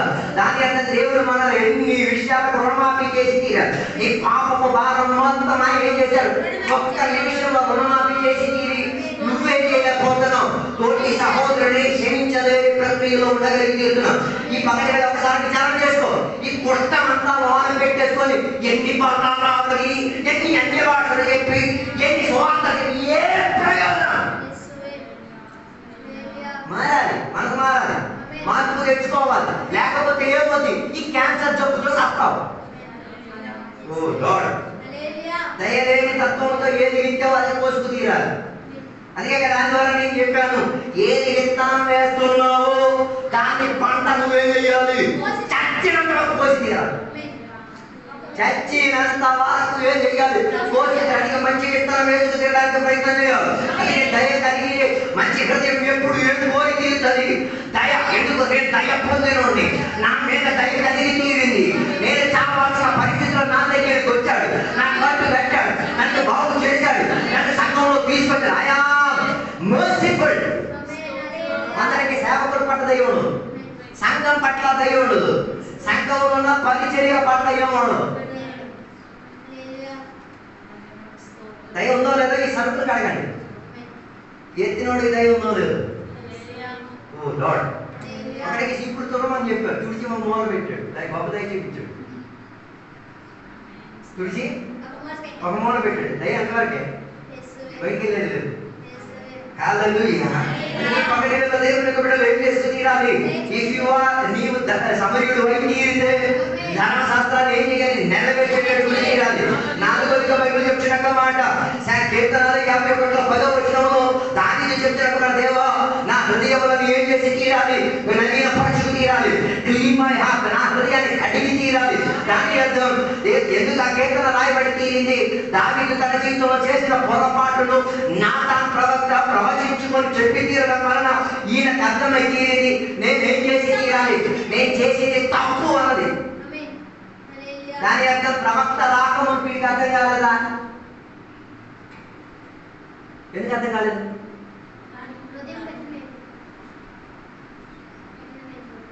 హలో, ఏం మర్చిపోయాడు? దేవుడు చేసిన మేలు మర్చిపోయాడు. ఎక్కడున్నప్పుడు పశువులను మేపుకు తిరిగినప్పుడు దేవుడు ఆయన్ని పిలిచి అభిషేకించి ఈ 10 ఇచ్చి తీరాడు. 10 దొరికిన తర్వాత ఈ యాటిట్యూడ్ కాస్త కాస్త ఏమైపోయింది? మతం కింద మారిపోయింది. అందుకే కదా పోయిన వారు కూడా దాని గురించి నేను చెప్పాను. అందరూ యుద్ధంకి వెళ్ళినప్పుడు ఈయన ఏం చేస్తున్నాడు? వసంతకాలం ఎంజాయ్ చేస్తున్నాడు. అలాగే కదా చెప్తుంది. ఈ వసంతకాలం వచ్చినప్పుడు అందరూ యుద్ధానికి వెళ్ళారు. ఈయనేం చేశాడు? మన దగ్గర కూడా కొన్ని దాఖలు ఉన్నాయి కదా, వసంతకాలం ఎంజాయ్ చేసుకొని ఇంటికాడ తుంగులు ఉన్నాయి. నిన్న ఒకరికి చెప్పావు రైలో కరెక్ట్ ఉందో రాదా బాబు అని వసంతకాలం చూపించాడు. ఏముంది? వసంతకాలం ఉందని ఒక స్టోరీ చెప్పింది. నా సరే నువ్వు వసంతకాలం ఎంజాయ్ చేసుకో. మళ్ళీ ఆ వసంతకాలం ఎంజాయ్ చేసి ఇంకో డేలో కూడా చెప్పాడు. రేపు అన్నప్పుడు రోజు ఉంటే నేను వస్తాను రాత్రి అనమాట. వసంతకాలంలో అన్నాడు. దాని అర్థం మారు మనసు ఈయన లోపలికి ఎందుకు రాలేదు? దాని అర్థం ఈయన మనసు ఏమైంది? గట్టి పడిపోయింది. గట్టి మనసు ఏం తెప్పించదు, మనసు మాత్రం తెచ్చుకు తీరదు. ప్రవక్త వచ్చి చెప్పినా కూడా ఇంకేం కాలేదు. అదే చివరికి ప్రవక్త చెప్పాలి, బాబు ఈ కథ చెప్పింది నీ గురించేరా. వాక్యం డైరెక్ట్ చెప్తే అర్థం కాదు, నువ్వే తప్పు చేస్తున్నావు అని చెప్తే మనకు కాదు. అప్పుడు ఇది వాక్యం ఏమి పెడుతుందో ఆలోచించండి. అందుకే కొందరికి ఏం లేదు, మనసు మార్పిడైన ప్రక్రియ మారాలి.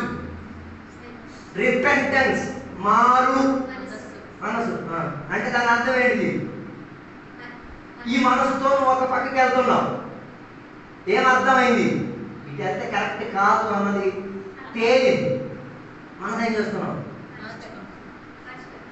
రిట్రీవ్ బ్యాక్ చేసుకున్నాం. నీకు అర్థమైంది ఈ సారా తాగి ఈ జీవితం మీద గతించేస్తే ఇది కరెక్ట్ కాదు, దేవునికి యుక్తమైనది కాదు. దానికి నేనేం చేయాలి? సారా తాగటమే మానేయాలి, సారాతో ఉన్న సంబంధమే తగ్గొట్టాలి.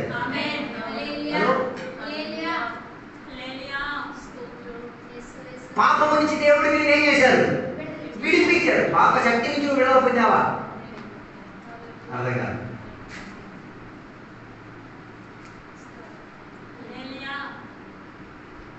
పాపం నుంచి దేవుడి నుంచి విడిపించారు. రిడ్యూ శక్తి, ద పవర్ ఆఫ్ సిన్. అందుకే కదా కాయిన్తో దేవుడు మాట్లాడాడు. ఏమని? వాటి దగ్గర ఏముంది? నీ మీద ప్రభుత్వం చేసి తీరడానికి తెలిసే పవర్. ఏ పవర్? Sin power. పాప శక్తి ఎక్కడుంది? వాటి ఎందుకు లోపలికి రాలేదు? ఎందుకు లోపలికి రాలేదు? ఆయన తోడుగా ఎవడున్నాడు? పాప పైగాడున్నాడు కాబట్టి. ఆ మాటలు మాట్లాడేది ఎవరు? దేవుడు అంటూ మాట్లాడు. అందుకే అలా గడప దగ్గర ఉంది. దేవునిలో ఏముండదు?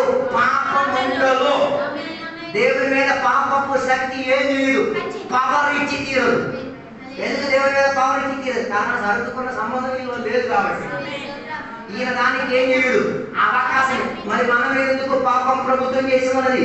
Why is the power of sin dominating us. దాని అర్థం మనం దాని పేరుకి ఇచ్చి తీరుతున్నాం. అది కదా బైబిల్ చెప్పింది, నీ కన్ను నిన్ను అభ్యంతరపరిచిన ఎడల. ఎలా కన్ను అభ్యంతరం వచ్చేది? వాక్యం సాగదు, ఎప్పుడు తోడుకోకూడే. ఇప్పుడున్న దేవుని బిడ్డలకి వచ్చిన మత్తు ఏదంటే పోరు మత్తే. సిగరెట్ మానేసావు, మందు మానేసావు, చెడు కార్యాలన్నీ మానేసావు, ఫోన్ మాత్రం రాబాదు. ఫోన్లో గడిపినంత సేపు బైబిల్ చదవడానికి గడపరాబాదు. మనం ఉపవాసం గురించి గొప్ప గొప్ప నీతులు సీతులని చెప్తాం. Make your phone to fast. నీ ఫోన్ని ఉపవాసం చేసి ఏంటి వాడకుండా గోడ దగ్గర పడేసి దాని మీద ఆధారపడకుండా 10 రోజులు బతుకుతాం. ఇప్పుడు అన్ని దేనికి ఆధారం? ఇలాంటి ఒక అదే కదా ఇలాంటి కాలం వస్తుంది. నెట్వర్క్లు పనిచేసే ఒక కాలం వస్తుంది. అది ఈ కాలంలో చాలా మంది దేవుని బిడ్డలు చేసే పని ఫోన్ అని పక్కకు పెట్టేసి దైవ శబ్దం విని తీరడానికి ట్యూన్ అయి తీరుతుందట. కానీ నేను చెప్పాను పవర్ ఆఫ్ సిన్, పాపపు శక్తి ఎక్కడుంది? గడప దగ్గర ఉంది. అది ఏం చేయడానికి ప్రయత్నం చేస్తున్నది? నీ మీద అధికారం చేసి తీరడం. దాని అర్థం అభిషక్తుడైన దావీదు మీద పాపపు శక్తి ఏం చేసింది? అధికారం చేసుకు తీరేంత మీద ప్రవణతను చూపించుకు తీరింది. ఆ అధికారం మీద దిగిపోయి తీరాడు. ఎప్పుడు ఇది అర్థమైంది? ప్రవక్త వచ్చి చెప్పినప్పుడు ఇది అర్థమైంది. ఆయా under the control of sin, పాపపు ఆ శక్తిలో నేనేమైపోయా? చిక్కిపోయా. నా హృదయం ఇరుక్కుపోయింది. పాపానికి ఉన్న పవర్కి ఒక ప్రత్యేకత ఏంటి తెలుసా? అది నీకు ఒక మంచి వేదిక దయచేస్తుంది. యూ విల్ ఫీల్ దండపరుపు, దండలతో ఉన్న పొరుగు లాగా నీకు అయిపోతుంది. నేను బాగానే ఉన్నానులే, నేను సంవత్సరాలు బాగా చెప్పేస్తున్నానులే, నేను ఆరాధన బాగా చేసేస్తున్నానులే, నేను పడుతున్నాను కదా, వెళ్ళిపోతానులే. నువ్వు వెళ్ళిపోతావు, ఆయన తీసుకెళ్ళాలా? వెళ్ళిపోతావు, ఆయన తీసుకెళ్ళాలా? దాని అర్థం దేని ప్రభుత్వం నిన్ను ప్రభుత్వ పరిచి తీరింది. పాపపు శక్తి నీ మీద ప్రభుత్వ పరిచి తీరింది. అందుకే ఎవరికి అర్థమైంది? నా దానికి ఆయుష్ రిపెంట్, నేనేం చేసి తీరాలి? మనసును మార్చుకు తీరాలి. దాని అర్థం అన్ని రోజులు ఇంకేం లేదు. ఈ అన్ని రోజులు అప్పుడు మారు మనసు ఎప్పుడు పొందుతూ ఉండాలి? ఏది సెకండ్, ఏది మూమెంట్, ప్రతి నిమిషం, ప్రతి మందో వాక్యాలు వింటే మారితే మారం లేకలేదు. పోయిన రోజు నేను లూకాసు వార్త 15వ అధ్యాయం చదివినప్పుడు నా హృదయం కరిగిపోయింది. అక్కడ రాసినంత మాట ఉంది. ఆ కుమారుడు ఏం చేశాడు? నాన్న దగ్గర నుంచి యాసిడంతా తీసుకొని ఎక్కడికి వెళ్ళిపోయాడు? దూరదేశానికి వెళ్ళిపోయాడు. అది చదివినప్పుడు నాకు అంత ఎక్కలేదు, కానీ మళ్ళీ చదివిన తర్వాత నాకు అర్థమైంది. దూరదేశం అంటే దాని అర్థం లోకానికి వెళ్ళిపోయాడు. నాన్న దగ్గర నుంచి. అప్పుడు నాన్నకి లోకానికి ఎంత దూరత? నాన్నకి లోకానికి ఎంత దూరత? నీ నిర్ణయమే దూరత. Your decision is the distance between father and the world. ఎవరు సొమ్ము పట్టుకున్నాడు? నాన్న సొమ్ము పట్టుకున్నాడు. ఎవరి దగ్గర నుంచి దూరం అవుతున్నాడు? నాన్న దగ్గర నుంచి దూరం. అంటే సొమ్ము అడిగేటప్పుడు ఇది డిసైడ్ అయిపోయాడు, నేను ఎక్కడికి వెళ్ళిపోయి తీరాలి. ఇది ఎందుకు సొమ్ము అడిగాడు? ఆ దూరదేశంలో ఉన్న ఆ లోకాన్ని నేనేం చెయ్యాలి? చూచి తీరాలి. దానిని చూచి తీరడానికి దేని వాడాలి? నాన్నని వాడాలి. మనకు అది జరగట్లేదు కదా. నీకు ఆరోగ్యం ఇచ్చింది ఎవరు? నీకు జన్మనిచ్చింది ఎవరు? రక్తం ఇచ్చింది ఎవరు? బలం ఇచ్చింది ఎవరు? నీకు బతకనింపజేసింది ఎవరు? నువ్వు ఎవరికి వాడబడుతున్నావు?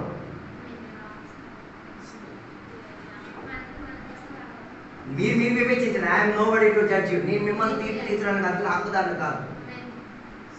ఎవరికి ఆరోగ్యం ఇచ్చారు? ఎవరికి జన్మనిచ్చారు? ఎవరికి నాటింపజేశారు? ఎవరికి నడిపేస్తున్నాడు? ఎక్కడ నువ్వు ఉన్నావు?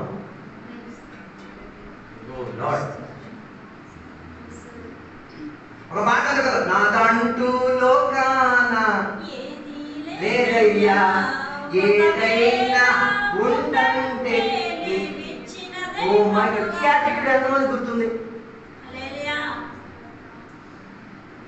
నా ఇల్లు అంటారు. ఎంత గర్విష్ఠులు వీళ్ళు. నీ ఇల్ల, నా పిల్లలు, నా సంఘం. It's an attitude of pride, గర్వం.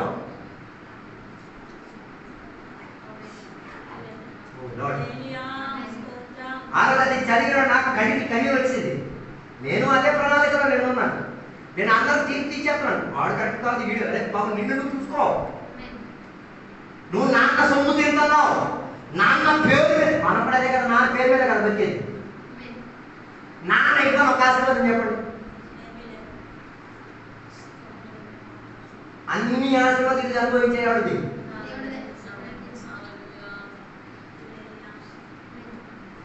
కానీ మనం ఎక్కడ లేవు, నాన్న దగ్గర లేవు. Oh my God. అని కుమారుడు ఏం చేశాడు? నాన్న దగ్గర నుంచి నాన్న వాళ్ళని తగ్గొట్టి తీయడానికి నాన్న సామాను వాడే నాన్న దగ్గర నుంచి ఏమైపోయాడు? ఇంకా కిందకి చదువు వస్తే మనం చూడొచ్చు. ఏ రోజు నాన్న దగ్గర నుంచి ఈడు లోకానికి వెళ్ళిపోయాడు, నాన్న కూడా ఇంటి నుంచి గడపకు వచ్చేసాడు.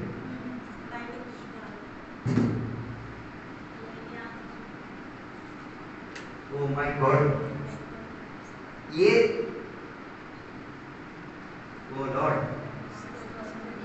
ఏ రోజు ఇలా గడప వదిలేసి వెళ్ళిపోయాడో. అందుకే కదా యాకోబు పత్రికలో చెప్తున్న మాట, దేవుని ఎవరు ప్రేమించట్లేదు, వారు ఎవరిని ప్రేమించింది? లోకాన్ని ప్రేమించింది. If you don't love God, you are loving the world.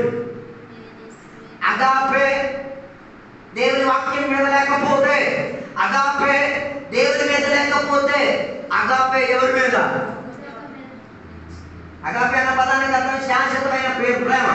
దానికి ఏం లేదు, పరిమితి లేదు, ఆశ లేదు, కండిషన్ లేదు. కానీ ఈ కండిషన్ తీసుకెళ్ళి ఎక్కడ ఉంది? అక్కడ అగాపే నాకు ఉంది, ఎక్కడ ఉంది, ఎక్కడ ఇస్తున్నాం? అందుకే వీడు ఏం చేశాడో తెలుసా? ఆ దేశానికి వెళ్ళి లోకములో ఉన్న సుఖ సౌకర్యాలన్నీ ఏం చేస్తున్నాడు? ఎంజాయ్ చేస్తున్నాడు. దానికి ఎంత ఖరీదైందో ఈ పెయిడ్, అంత ఖరీదైన ఏం చేస్తున్నాడు? చెల్లించుతున్నాడు. అప్పటికి ఏం కాలే, ఆశ తీరలేదు. దేని ఆశ? లోకాశ తీరలేదు. ఇంకా లోకాశ తీర్చుకు తీరడానికి ఉద్యోగం చేరాడు. ఏ ఉద్యోగం? జీతం అక్కర్లేని ఉద్యోగం. అది ఏం అక్కర్లేదు. అది ఆశేది సుఖం. I should enjoy this world. లోకాన్ని నేనేం చెయ్యాలి?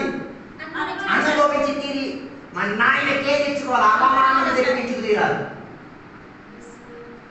చివరికి ఏం చేసుకున్నాడు?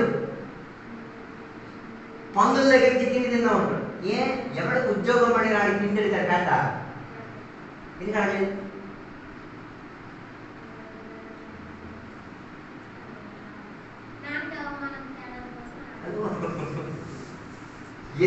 ఎవరికి ఉద్యోగం అడిగాడికి మీరు అన్నం పెట్టమంటారు పెట్ట. అంత లోకంలో మునిగిపోయాడు. అంత లోకం ఆయన లోపల ఏం చేసి తీరింది? ప్రభుత్వ పరిచయం తీరింది. అందులోంచి బయటికి రాలేక అక్కడి నుంచి అక్కడికి వెళ్ళేంత కూడా ఇదేం చేయట్లేదు. ఆ ఎనర్జీ అక్కడ ఉపయోగించి కూడా ఇక్కడ తిందామని కోరుకున్నాడు. మందులు వదలలేదు. అప్పుడే ఇంకే గుర్తొచ్చింది? ఇల్లు గుర్తొచ్చింది, పదం గుర్తుకొచ్చింది. ఓ మై గాడ్, నాన్న గుర్తుకొచ్చాడు. చెప్తున్న పదాలు వింటండి. ఈ లోకం కోసమే ఎంత గడి తీసుకొని ఇక్కడికి నేను వచ్చాను. ఇది వాడి మనసును ఏం చేసింది? కటిపి తీరింది. మార్పు ఎప్పుడు వస్తుంది? when you realize, నీకే అర్థమవుతుంది నేను ఇంత వెల ఖరీదు ఇచ్చింది ఈ లోకం కోసమా. అది నీకు ఎప్పుడు రియలైజ్ అయిపోదో అదే ట్రాన్షన్ వదిలేసి ఈ వెల నాకు వద్దు, ఈ వెల వల్ల నాకు ప్రయోజనం లేదు, దీనికన్నా మంచి వెల ఏంటో తెలుసా? మా నాయన దగ్గరికి పరిగెట్టేది, వాక్యం దగ్గరికి పరిగెట్టేది, దేవుడితో అనుబంధంలోకి పరిగెట్టేది, సహవాసంలో పరిగెట్టేది లేదు. ఎందుకో తెలుసా? I paid a price. నేను ఆ లోకానికి అంత ఖరీదించి తీరదు, దానికన్నా రెట్టింపు ఖరీదించి తీస్తాను. ఇప్పుడు తిరిగి వచ్చినప్పుడు ఎవరి శక్తి సామర్థ్యంతో వస్తున్నాడు?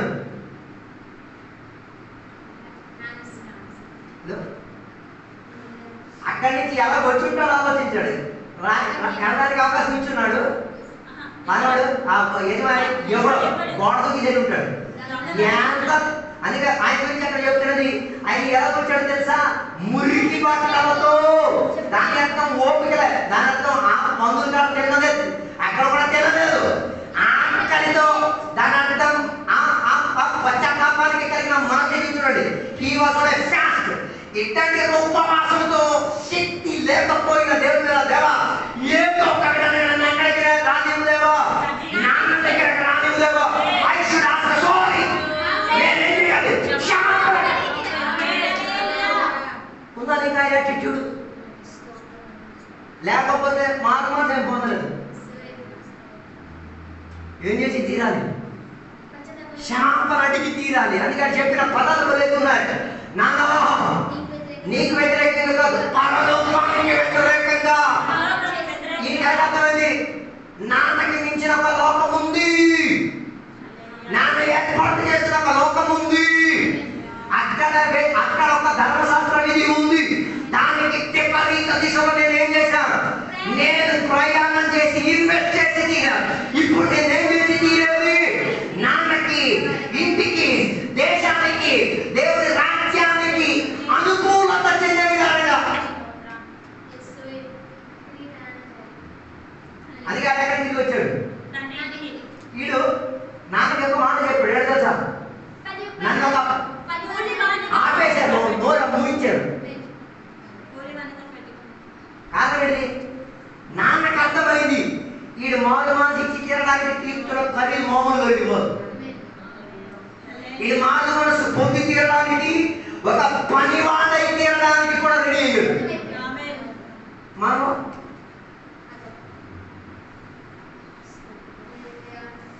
యజమానం అయిపోవడానికి రెడీ అయిపోవాలి. మనకి అందుకే ఏ యాటిట్యూడ్ మనకి లేదు, దాసుని యాటిట్యూడ్ మనకి లేదు. మాస్టర్ అంటే ఏదో గొప్ప అనుకుంటాం మనం. మాస్టర్ అంటే దానికి భాషాంతరం ఏం కాదు. A person who serves or ministers others. పరిచర్య చేసేవాడు. మరి విశ్వాసం అంటే ఆ పరిచర్యను నమ్ముకున్నవాడు, ఆ పరిచర్యను ఏం చేసుకున్నవాడు? ఆశ్రయించుకున్నవాడు, నమ్ముకున్నవాడు. ఎస్, ఇది నాకు యుక్తమైనది, దీని ద్వారా నాకు లాభోదయం ఉంది అని ఆశ్రయించుకున్నాడు. అందుకే నేను చెప్పినామనుకున్న ఉద్దేశం, ఈయన ఏం చేశాడు? నాన్న దగ్గరికి తిరిగి వచ్చాడు. నాన్న దగ్గరికి తిరిగి వచ్చినప్పుడు నాన్న ఏ ఖరీదు పోగొట్టుకున్న లోకాన్ని ప్రేమించాడో దానికి మించిన ఖరీదు అదే ఇచ్చాడు.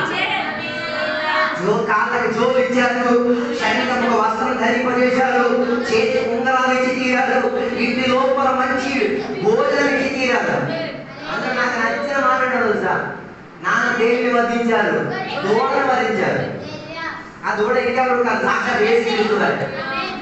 దాని అర్థం ఈ నాన్న సొమ్ము దగ్గర నుంచి ఎంత ప్రైస్ ఇచ్చాడో, ఎంత ఖరీదు ఇచ్చాడో దానికన్నా గొప్ప ఖరీదు ఎవరు? యేసుక్రీస్తు వారు. ఈయన ఇచ్చిన బట్టి ఆ ఇంట్లో ఉండగలిగాడు. రిపెంటెన్స్, దీనే మనసు మార్పిడి అని చెప్పేది. ఇదంతా అయిపోయిన తర్వాత రెండో ఓడి ఇంటికి పరిగెట్టి వస్తున్నాడు. ఇంటికి పరిగెట్టి వచ్చినప్పుడు ఆ ఇంటిలో ఏం వినబడుతున్నది? దాని అర్థం దూరం నుంచి ఎన్నోసార్లు ఇంటికి వచ్చి ఉంటాడు. గడప దగ్గర నాన్న కూర్చొని చూచుని ఉంటాడు. ఈ రోజు చూసినప్పుడు గడప దగ్గర కనబడట్లేదు, ఏం వినబడుతున్నది? వాయిద్యాలు గీత్యాలు వినబడుతున్నది. అప్పుడే ఇంటికి అర్థమైపోయింది, మ్యాటర్ ఏదో తేడా ఉందని. అందుకే ఏం చేశాడో తెలుసా? ఏ దాసుడు? ఏ దాసుడు? అదే మనం ఆ ఇంట్లో ఉన్న పనులు మనం అనుకుంటాం. లేదు, ఓ దాసుడు వచ్చాడు, నన్ను దాసుడుగా ఇంట్లో చేర్చుకోవాలని చెప్పి వదిలిన ఒక దాసుడు ఉన్నాడు. ఎలాగానంటే గొప్ప కష్టం మీకు. ఈ తప్పిపోయిన కుమారుడు వచ్చినప్పుడు నాన్నకి నన్ను ఒక దాసుడిగా నాన్న స్టాప్ అన్నాడు. ఆయన ఏం పోసుకున్నాడు. ఎలిగితే మీకు మంచిది, ఎలాగకపోతే నేనేం చేయలేను. ఏ మాటకి నాన్న ఆపేశాడు ఆ దాసుడు ఇక్కడ ఏం జరుగుతున్నది? మరి ఆయన నీతో సహవాసం పెట్టిస్తే మరి ఇంట్లో ఒక రాని ఇస్తాడు. మరి అది కనమైపోతుంది. నాన్న పరిగెట్టి వస్తున్నారు, నాన్న తిరిగి ఏం చెప్తున్నాడు? నాయన ఇంట్లో రాడు, నువ్వు నేను ఇంతకాలం నీకు పరిచర్య చేశాను, నాకేమి ఇవ్వలేదు,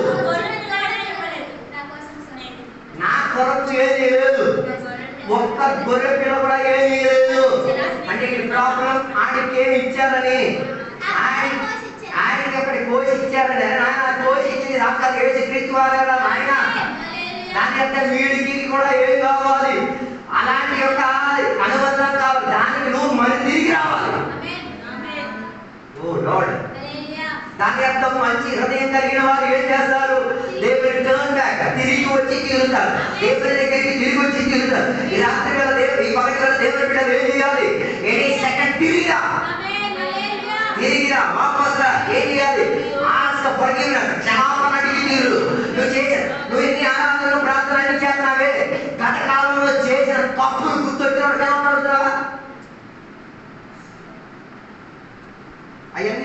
క్షమించాడు అంటాడు. ఏ దేవుడు? నువ్వు రక్షణ పొందక ముందు దొంగతనం చేసింది, క్షమాపణ అడిగావా? అడగడం బుద్ధి వేయట్లేదంటే ఏదో ప్రాబ్లం నీలో ఉంది. నువ్వు దేవుడికి ఎరగక ముందు ఏవేవో 420 పనులు చేశావు. యేసయ్యా మనం క్షమించమని చెప్పి వదిలేస్తున్నాం. దాన్ని నువ్వు క్షమాపణ అడగకపోతే ఎవరు? నీ నాన్నతో సహవాసం ఏర్పడుతుందా? You decide. నీవే విచారణ చేసుకో. అందుకే నేను చెప్పిన వాడు అక్కడ ఉద్దేశం, నాతాను వచ్చి ఆయనతో సూటిగా చెప్పిన తర్వాతే ఏం చేసుకున్నాడు? మనసు మార్చుకునే ప్రక్రియలోకి వెళ్ళి తీరాడు. మంచి మనసాక్షి కలిగిన వాడు, మంచి హృదయం కలిగిన వాడు ఎప్పుడు ఏం చేస్తూ ఉంటాడు? క్షమాపణ విషయంలో sharp అవుతుంటాడు. He will be getting even sharper for forgiveness. క్షమించి తీరడానికి. ఎంతవరకు దేవుడు మనల్ని క్షమించి తీరాడు? మన అతిక్రమం ఎంత ఘోరమై ఉన్నా యేసయ్య మనల్ని ఏం చేసి తీరారు? He just forgived us. ఆయన మనల్ని ఏం చేసి తీరారు? How is your forgiveness level? నీ క్షమించే లెవెల్ ఎంత ఉంది?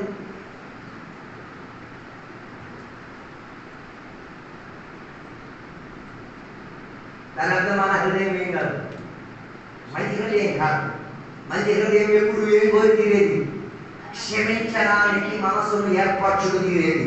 ఈ రాత్రి వేళ దేవుడు, ఈ పగటి వేళ దేవుడి బిడ్డలు ఏం ప్రయత్నం చేయాలి? మనసు మార్పిడి అన్న ప్రక్రియలోకి రాగలిగి తీరేది. వాక్యం విన్నాక కూడా కొందరికి ఏం రావట్లేదు.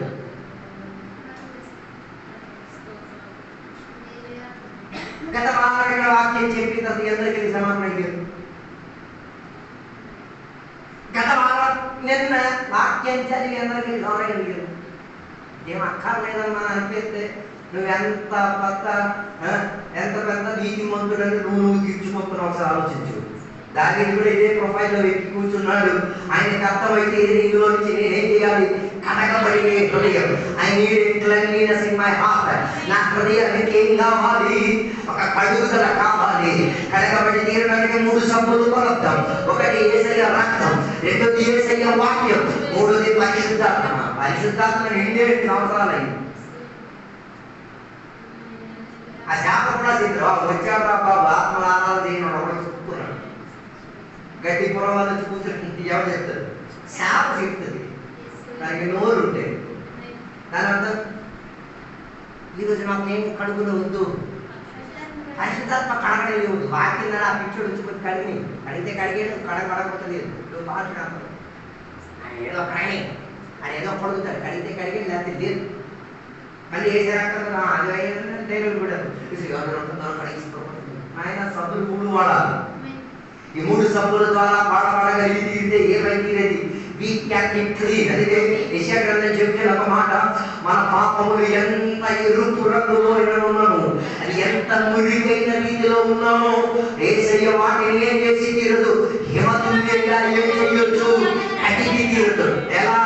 3 సబ్బులు వాడగలిగి తీరితే దాని యొక్క ఈ 3 సబ్బులు వాడిగా ఎప్పుడు యేసయ్య రక్తం లేదు. మన కొంత ఇప్పుడు బలాత్మ రక్తం చేయ దురాత్మ వస్తేనే కొందరికి రక్తం చేయం.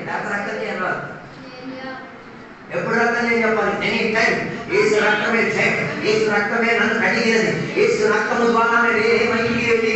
నా పొడివేటికి సాతాను రాకుండా సహాయపడి తీరేది. యేసయ్య రక్తమే నన్ను ఏం చేసేది? నిష్కలంకంగా నన్ను నిలబెట్టగలిగి తీరేది. దాని యొక్క ఇశ్రాయేలు ప్రజల యొక్క ఇంటి ద్వారబంధములో ఆ వధింపబడిన గొర్రెపిల్ల యొక్క రక్తం ఉండబట్టే ఎక్కడెక్కడ రాశారు? ద్వారబంధానికి 3 సైడ్లు రాశారు. నేలకు రాయలే, నేలకి లేదు రాయలు. కారణం ఏంటిది? యేసయ్య రక్తం తొక్కెళ్ళడానికి ఉన్నది కాదు. యేసయ్య రక్తంలో నుంచి వేయాలి, దాటుకెళ్ళి తీరాలి. దాని అర్థం ఎవరు దేవుని యేసయ్య చేసిన ప్రణాళికను అంగీకరించరు వారు రక్తం తొక్కెళ్ళిన వారు. అలాగే బైబిల్ చెప్పేది యేసయ్య రక్తం ఎంత గొప్పగా కేకలన్నది వినబడుతున్నదో, యేసయ్య రక్తపు చొప్పుడు వినబడు. ఎవరి రక్తం న్యాయం కేకేస్తున్నది? ఏ రక్తం దేనికోసము? నాకు న్యాయం చేయాలి, నాకు న్యాయం కావాలి.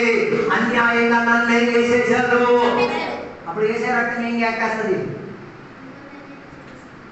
ఆయన కూడా అన్యాయంగానే కాదు వచ్చింది. వినపడంటే కడగబడిన వాడికే వినపడని లేదు. ఓ మై గాడ్, ఆ అన్యాయంతో ఆయన ఏమై తీరింది? చంపబడి తీరింది. యేసయ్యని చంపింది ఎవరు? యేసయ్యని చంపింది నేనే. యేసయ్యని చావులోకి తీసుకుంది ఎవరు? నా పాప క్రియలు, నా పాపపు శక్తి, నాలో నా పాప సాన్నిధ్యతే యేసయ్యను ఏం చేసి తీరింది?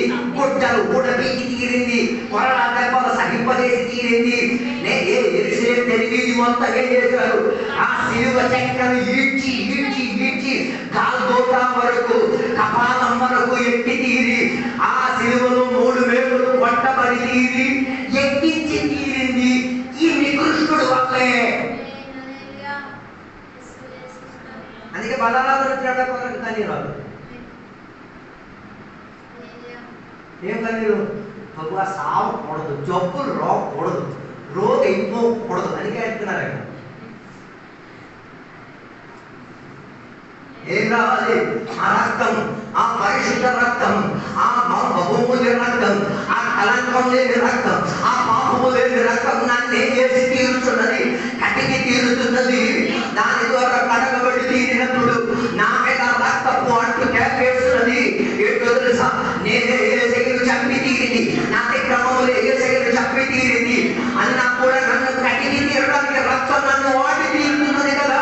అందుకే యేసయ్య రక్తం నీ మీద ఎంత ప్రభుత్వం చేసి నేను యేసయ్యను ప్రభువుగా అంగీకరించి తీరుటకు, యేసయ్యతో మంచి అనుబంధం స్థాపించి తీరుటకు సహాయం చేసి తీరుతున్నది. యేసయ్య రక్తం ద్వారా కడగబడిన నీవు రెండో ప్రాసెస్ లోకి రావాలి. యేసయ్య వాక్యం అన్న కడుదలలోకి రావాలి. యేసయ్య వాక్యం అన్న కడుదల ఎందుకు? అది కడగబడి తీరడం వలన నీకున్న మాలిన్య స్థితిగతి ఏమైపోవచ్చు? నీలో నుంచి మారి తీరొచ్చు. పవర్ ఏది? పాపం చేసి తీరడానుకున్న తీవ్రత ఏముంది? నీ శరీరానికి ఉంది. కారణం ఏంటిది? పాపపు శక్తి ఏలుబడి చేస్తున్నది కాబట్టి.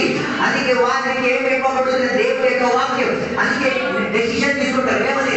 నేను చెయ్యరా బాబు, నాకు ఇది వద్దురా బాబు, నాకు ఈ సంగతి ముద్ర బాబు, నాకు ఈ సంగతి, నాకు ఈ సాంప్రదాయం ముద్ర మాయన, నాకు దేవుడు ఏ విషయాలు వద్దు, దేవుడితో ఆశ్రయించుకునేది నాకు వద్దు, ఇది నాకు ఉన్నది కాదు. కారణం ఏంటి? వాక్యానికి ప్రేమించింది ఇది.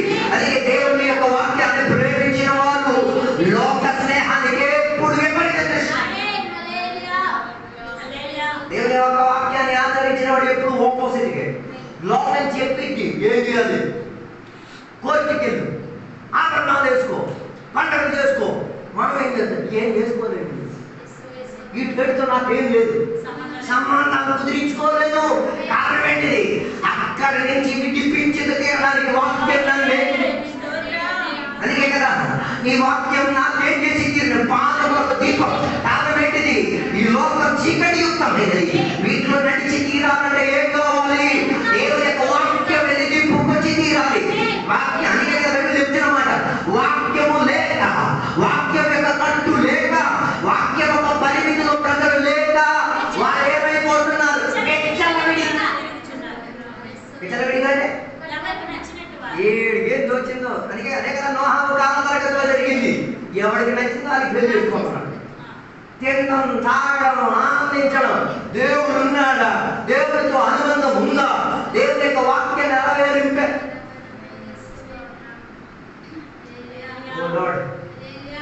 అది ఏం చెప్పినా వచ్చే ఉద్దేశం దేవుని యొక్క వాక్యం ద్వారా ఏమై తీరాలి? కడగబడి తీరాలి. మూడోదిగా ఎవరి ద్వారా కడగబడి తీరాలి? పరిశుద్ధాత్మ ద్వారా కడగబడి. అదే పరిశుద్ధాత్మ గురించి బైబిల్ చెప్పేది. పరిశుద్ధాత్మ మీ మీదకి వచ్చినప్పుడు 3 విషయాల గురించి జ్ఞాపకం ఇచ్చి తీరుతుంది. ఒకటి, పాపము గురించి నీకేం చేసి తీరుతుంది? జ్ఞాపకం ఇచ్చి తీరుతుంది. రెండోది, నీతి విషయం గురించి జ్ఞాపకం ఇచ్చి తీరుతుంది. మూడోది, రాబోతున్న తీర్పు గురించి ఏం చేసి తీరుతుంది? పరిశుద్ధాత్మ దేవుడు నేను జ్ఞాపకం చేసి తీరుతాడు. అందుకే పరిశుద్ధాత్మ ఎందుకు జ్ఞాపకం చేయదు? నాయన కడగబడరా నాయన, నే దేవుడి యొక్క తీర్పులో నీవే కాకూడదు. దోషిగా నిలబడాల్సిన పరిస్థితి తప్పించుకోవాలని పరిశుద్ధాత్మ దేవుడు నీకేం చేసి తీరుతున్నాడు? ఉత్తరవాదిగా ఉండి, కౌన్సిలర్ గా ఉండి, అడ్వకేట్ గా ఉండి, నిన్ను నీ కేసు వాదించేటప్పుడు ఆ కేసు చెప్పుడు నీ దేవుడికి వినబడలేకపోతే ఏం మనసు మార్పిడు? కోర్టులో నీ కేసు అవుతుంది, నీ గురించి వాదించడం నీకు తెలియట్లేదు. కేసులో నా కోసం చాలా మంది దేవుని బిడ్డలుగా ఉన్నారు. వాడు చేసిన తప్పితం కొరకే ఏ వాదన జరుగుతున్నది, కేసు వాదన జరిగి తీరుతున్నది. ఆ కేసు వాదన జరిగినప్పుడు ఆయనకి అర్థం కావట్లేదు. వాడు పరిశుద్ధాత్మ అంత గొప్ప పరిచయం చేసినప్పుడు కూడా కొందరికి ఏం కావట్లేదు, అర్థం కావట్లేదు. పరిశుద్ధాత్మ నా కేసు ఏం చేస్తున్నది, వాదిస్తున్నది. ఈ పగటి ఎందరికి గుర్తున్నది నీ అతిక్రమ విషయం అన్నింటి కూడా పరిశుద్ధాత్మ దేవుడు ఏం చేసుకుంటున్నాడు. దేవుని సన్నిధిలో నుండి వాదించుకు తీరి నేను విడిపించుకు తీరడానికి నా ప్రవర్తన ఇచ్చుకు తీరుతున్నది. అందుకే కదా బైబిల్ ఇచ్చిన ఒక మాట, యెహోషువ ఆరాధన చేసిన తర్వాత వచ్చిన సంద్రములో తన శరీరములో ఏ కలిగితే ఏ ధర్మశాస్త్ర విధి వ్యవస్థ అనుసరించి వధించమని చెప్పారు. వధించిన తర్వాత ఆ రక్తపు అంటు శరీరంలో వస్త్రములో కనబడింది కదా, దానిని కడుక్కోకపోవడం వలన నేరోపణ జరిగి తీరిందంటే ఎంత మాత్రం కడగబడి తీరాలో ఆలోచించాడు. How much greater way we should be what, ఎంత గొప్పది అదే దాన్ని చెప్తున్నమాట. కడగబడి తీరే ఒక హృదయం నాకేం చెయ్యము దేవా, దయచేయము దేవా. కడగబడి తీరిన హృదయం కారణమైనది. హృదయం పాత అభ్యాసం ఇంకా వదలలేదు కదా. దాని అర్థం పాపపు పవర్ ఇప్పుడు కూడా ఎక్కడ మళ్ళీ రక్తంలో ప్రవహిస్తుంది. మన రక్షణ పొందాం, మారు మనసు పొందాం, బాప్తిజం పొందాం, స్వభావంలో ఏమైనా మార్పు జరిగిందా? కోపం రావట్లేదా, అసూయ రావట్లేదా, ద్వేషం రావట్లేదా, చంపే కసి రావట్లేదా? వస్తుంది. దానికి ఏం చెయ్యట్లేదు, దానికి స్వాతంత్ర్యం ఇచ్చి తీరట్లేదు, దానికి స్వాధీనం ఇచ్చి తీరట్లేదు. దాని అర్థం అది నీ మీద ఏదో వేయొచ్చు, అధికారం పరీక్షించడానికి ఏదో కల్పించి తీరచ్చు. నువ్వు ఆ వేదికను ఏం చేస్తున్నావు? నాకొద్దు, నాకు అక్కర్లేదు, నాకు దానితో సామ్యత వద్దని చెప్పేసి వదిలించుకోవడం. దాని అర్థం క్రైస్తవ జీవితం ఏంటి? క్రైస్తవ జీవితం కొన్ని కావాలి అనుకున్న వాటిని ఏం చేయడం, నా పరిశుద్ధాత్మ నా మీద వాదించుతున్న కేసు ఇంకా పెంచే బాధ్యత లేదు, తగ్గించే బాధ్యత. హలో, క్లీన్లీనెస్ వచ్చేస్తే ఏం జరిగింది? పరిశుద్ధాత్మ కూడా కొద్దిగా ఈజీ కలిగింది. ఏమి కొన్ని కేసులు ఏం చేయక్కర్లేదు, వాదించక్కర్లేదు. ఎన్ని కేసులు ఉన్నాయి మీద ఉపన్ దేవుడు అడుగు, అవన్నీ కేసులు హక్కుదారికి. ఏసైకి శిలువ ఎక్కించి తీరినప్పుడు కొన్ని కేసులు ఎవరి మీద వేశారు? ఏసై మీద వేశారు. అందులో ఒక కేసే ఏసైగా దైవదూషణ చేశాడు. ఏం చేశాడు? దైవదూషణ. దైవదూషణ అంటే దేవుడిని దూషించాడు, అంటే దేవుడితో ఏకభూమి అని చెప్పింది దైవదూషణ అనిపించింది. అది దొంగ కేసు మీద ఏసై ఏం చేశాడు? ఎక్కించాడు. ఆయన పుచ్చుకున్నాడు. ఎందుకు? ఆ దొంగని నేను ఒప్పించుకోవడానికి. యేసు కాదు దొంగ, నేను ఆ దొంగని. నా కోసమే యేసయ్య ఆ దొంగగా మారి తీరాడని నిన్ను నీ లోపల ఏం కలిగి తీరేది? విచారణ కలిగి తీరేది. అందుకే నేను చెప్పాను, రాత్రి ప్రయత్నం చేయాలి. క్లీన్ కలిగే కాంతి, క్లీన్ అయిపోయి యొక్క హృదయం, దానికే నీకు వాక్య సందేశాలు దొరికేది, దానికే నీకు సోపుడి కలిసి తీరేది, దానికే నీకు ఆరాధన చేయడానికి వేదిక కల్పించి తీరేది, దానికోసం నీకు పాటలు ఇచ్చేది, ప్రార్థనలు ఇచ్చేది, ఆరాధన చేయడానికి వేదిక ఇచ్చి తీరేది. ఏం దిగుబడి చేయడానికి? క్లీన్ అయి ఉండి తీరడానికి, పరిశుద్ధులైన వారిని తీసుకు తీరడానికి ఆయన వచ్చి తీరేది. ఈ రాత్రికి పగటి వేళ ఆయన రాకడలో అయి తీరితే క్లెరెన్స్ అయిన వారు మాత్రమే ఇక్కడ పొలిమేర దాటి వెళ్ళగలిగి తీరేది. అందుకే నేను చెప్పి రావడం వాక్యము ముగింపు చేస్తున్నాను. మంచి హృదయం కలిగిన వాడు మంచిగా సంపాదించుకు తీరుతాడు. He will treasure out. ఆయన సంపాదన మంచికి ఆధారం చెందే హృదయాస్పదంగా మారి తీరుతుంది. అలాగే తీరితే వివేచన చేసుకో. What is the treasure you kept? ఏ నిధులు నీవు మంచి హృదయములతో సాధించి ఉంచావు. అందుకే బైబిల్ చెప్తున్నది, సొమ్ము ఎక్కడ ఉన్నదో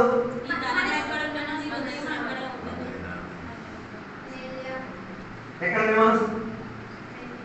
పగటి ఒకసారి విచారణ చేసుకోండి. నా మనసు, నా హృదయం, నా తలాంతు మొత్తం దేవా నీ మీద ఆధారపడి తీరేది కాదు. ఈ పగటి వేళ దేవుని యొక్క సన్నిధిలో మనం సమర్పించుకు తీరుదాం. ఈ చెప్పిన వాక్యాన్ని హృదయాన్ని తాకి తీరితే ఈ రాత్రి ఈ పగటి వేళ దేవుని దగ్గర ఒక నిబంధన చేసుకుని, దేవా నేను కూడా జాతి కలిగేటట్టుగా నా హృదయం కలిగి ఉండి తీరుతాను.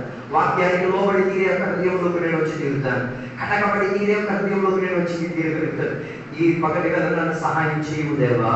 నా మీద ఉన్న కేసులన్నింటినీ కూడా బాధ్యత తగ్గించుకు తీరడానికి రాత్రి వేళ ఈ పగటి వేళ నేను నీ మీద ఆనుకు తీరుతున్నాను, నన్ను సహాయం చేయము దేవా అని కోరుకోగలిగిన వాడు వాటిలో నుంచి తప్పుకోగలిగితే, లేదు నాకు అక్కర్లేదు, గోల్డ్ నేను విన్నాను, నాకు అంత పని పాట ఏం లేదు, ఇలాంటి నాకు విషయంలో ఏది బాధ్యత లేదంటే నేను దానికి ఏం చేయలేదు, దేవుని దగ్గర క్షమాభిక్ష కోరి అడగగలుగుతుంది దేవా.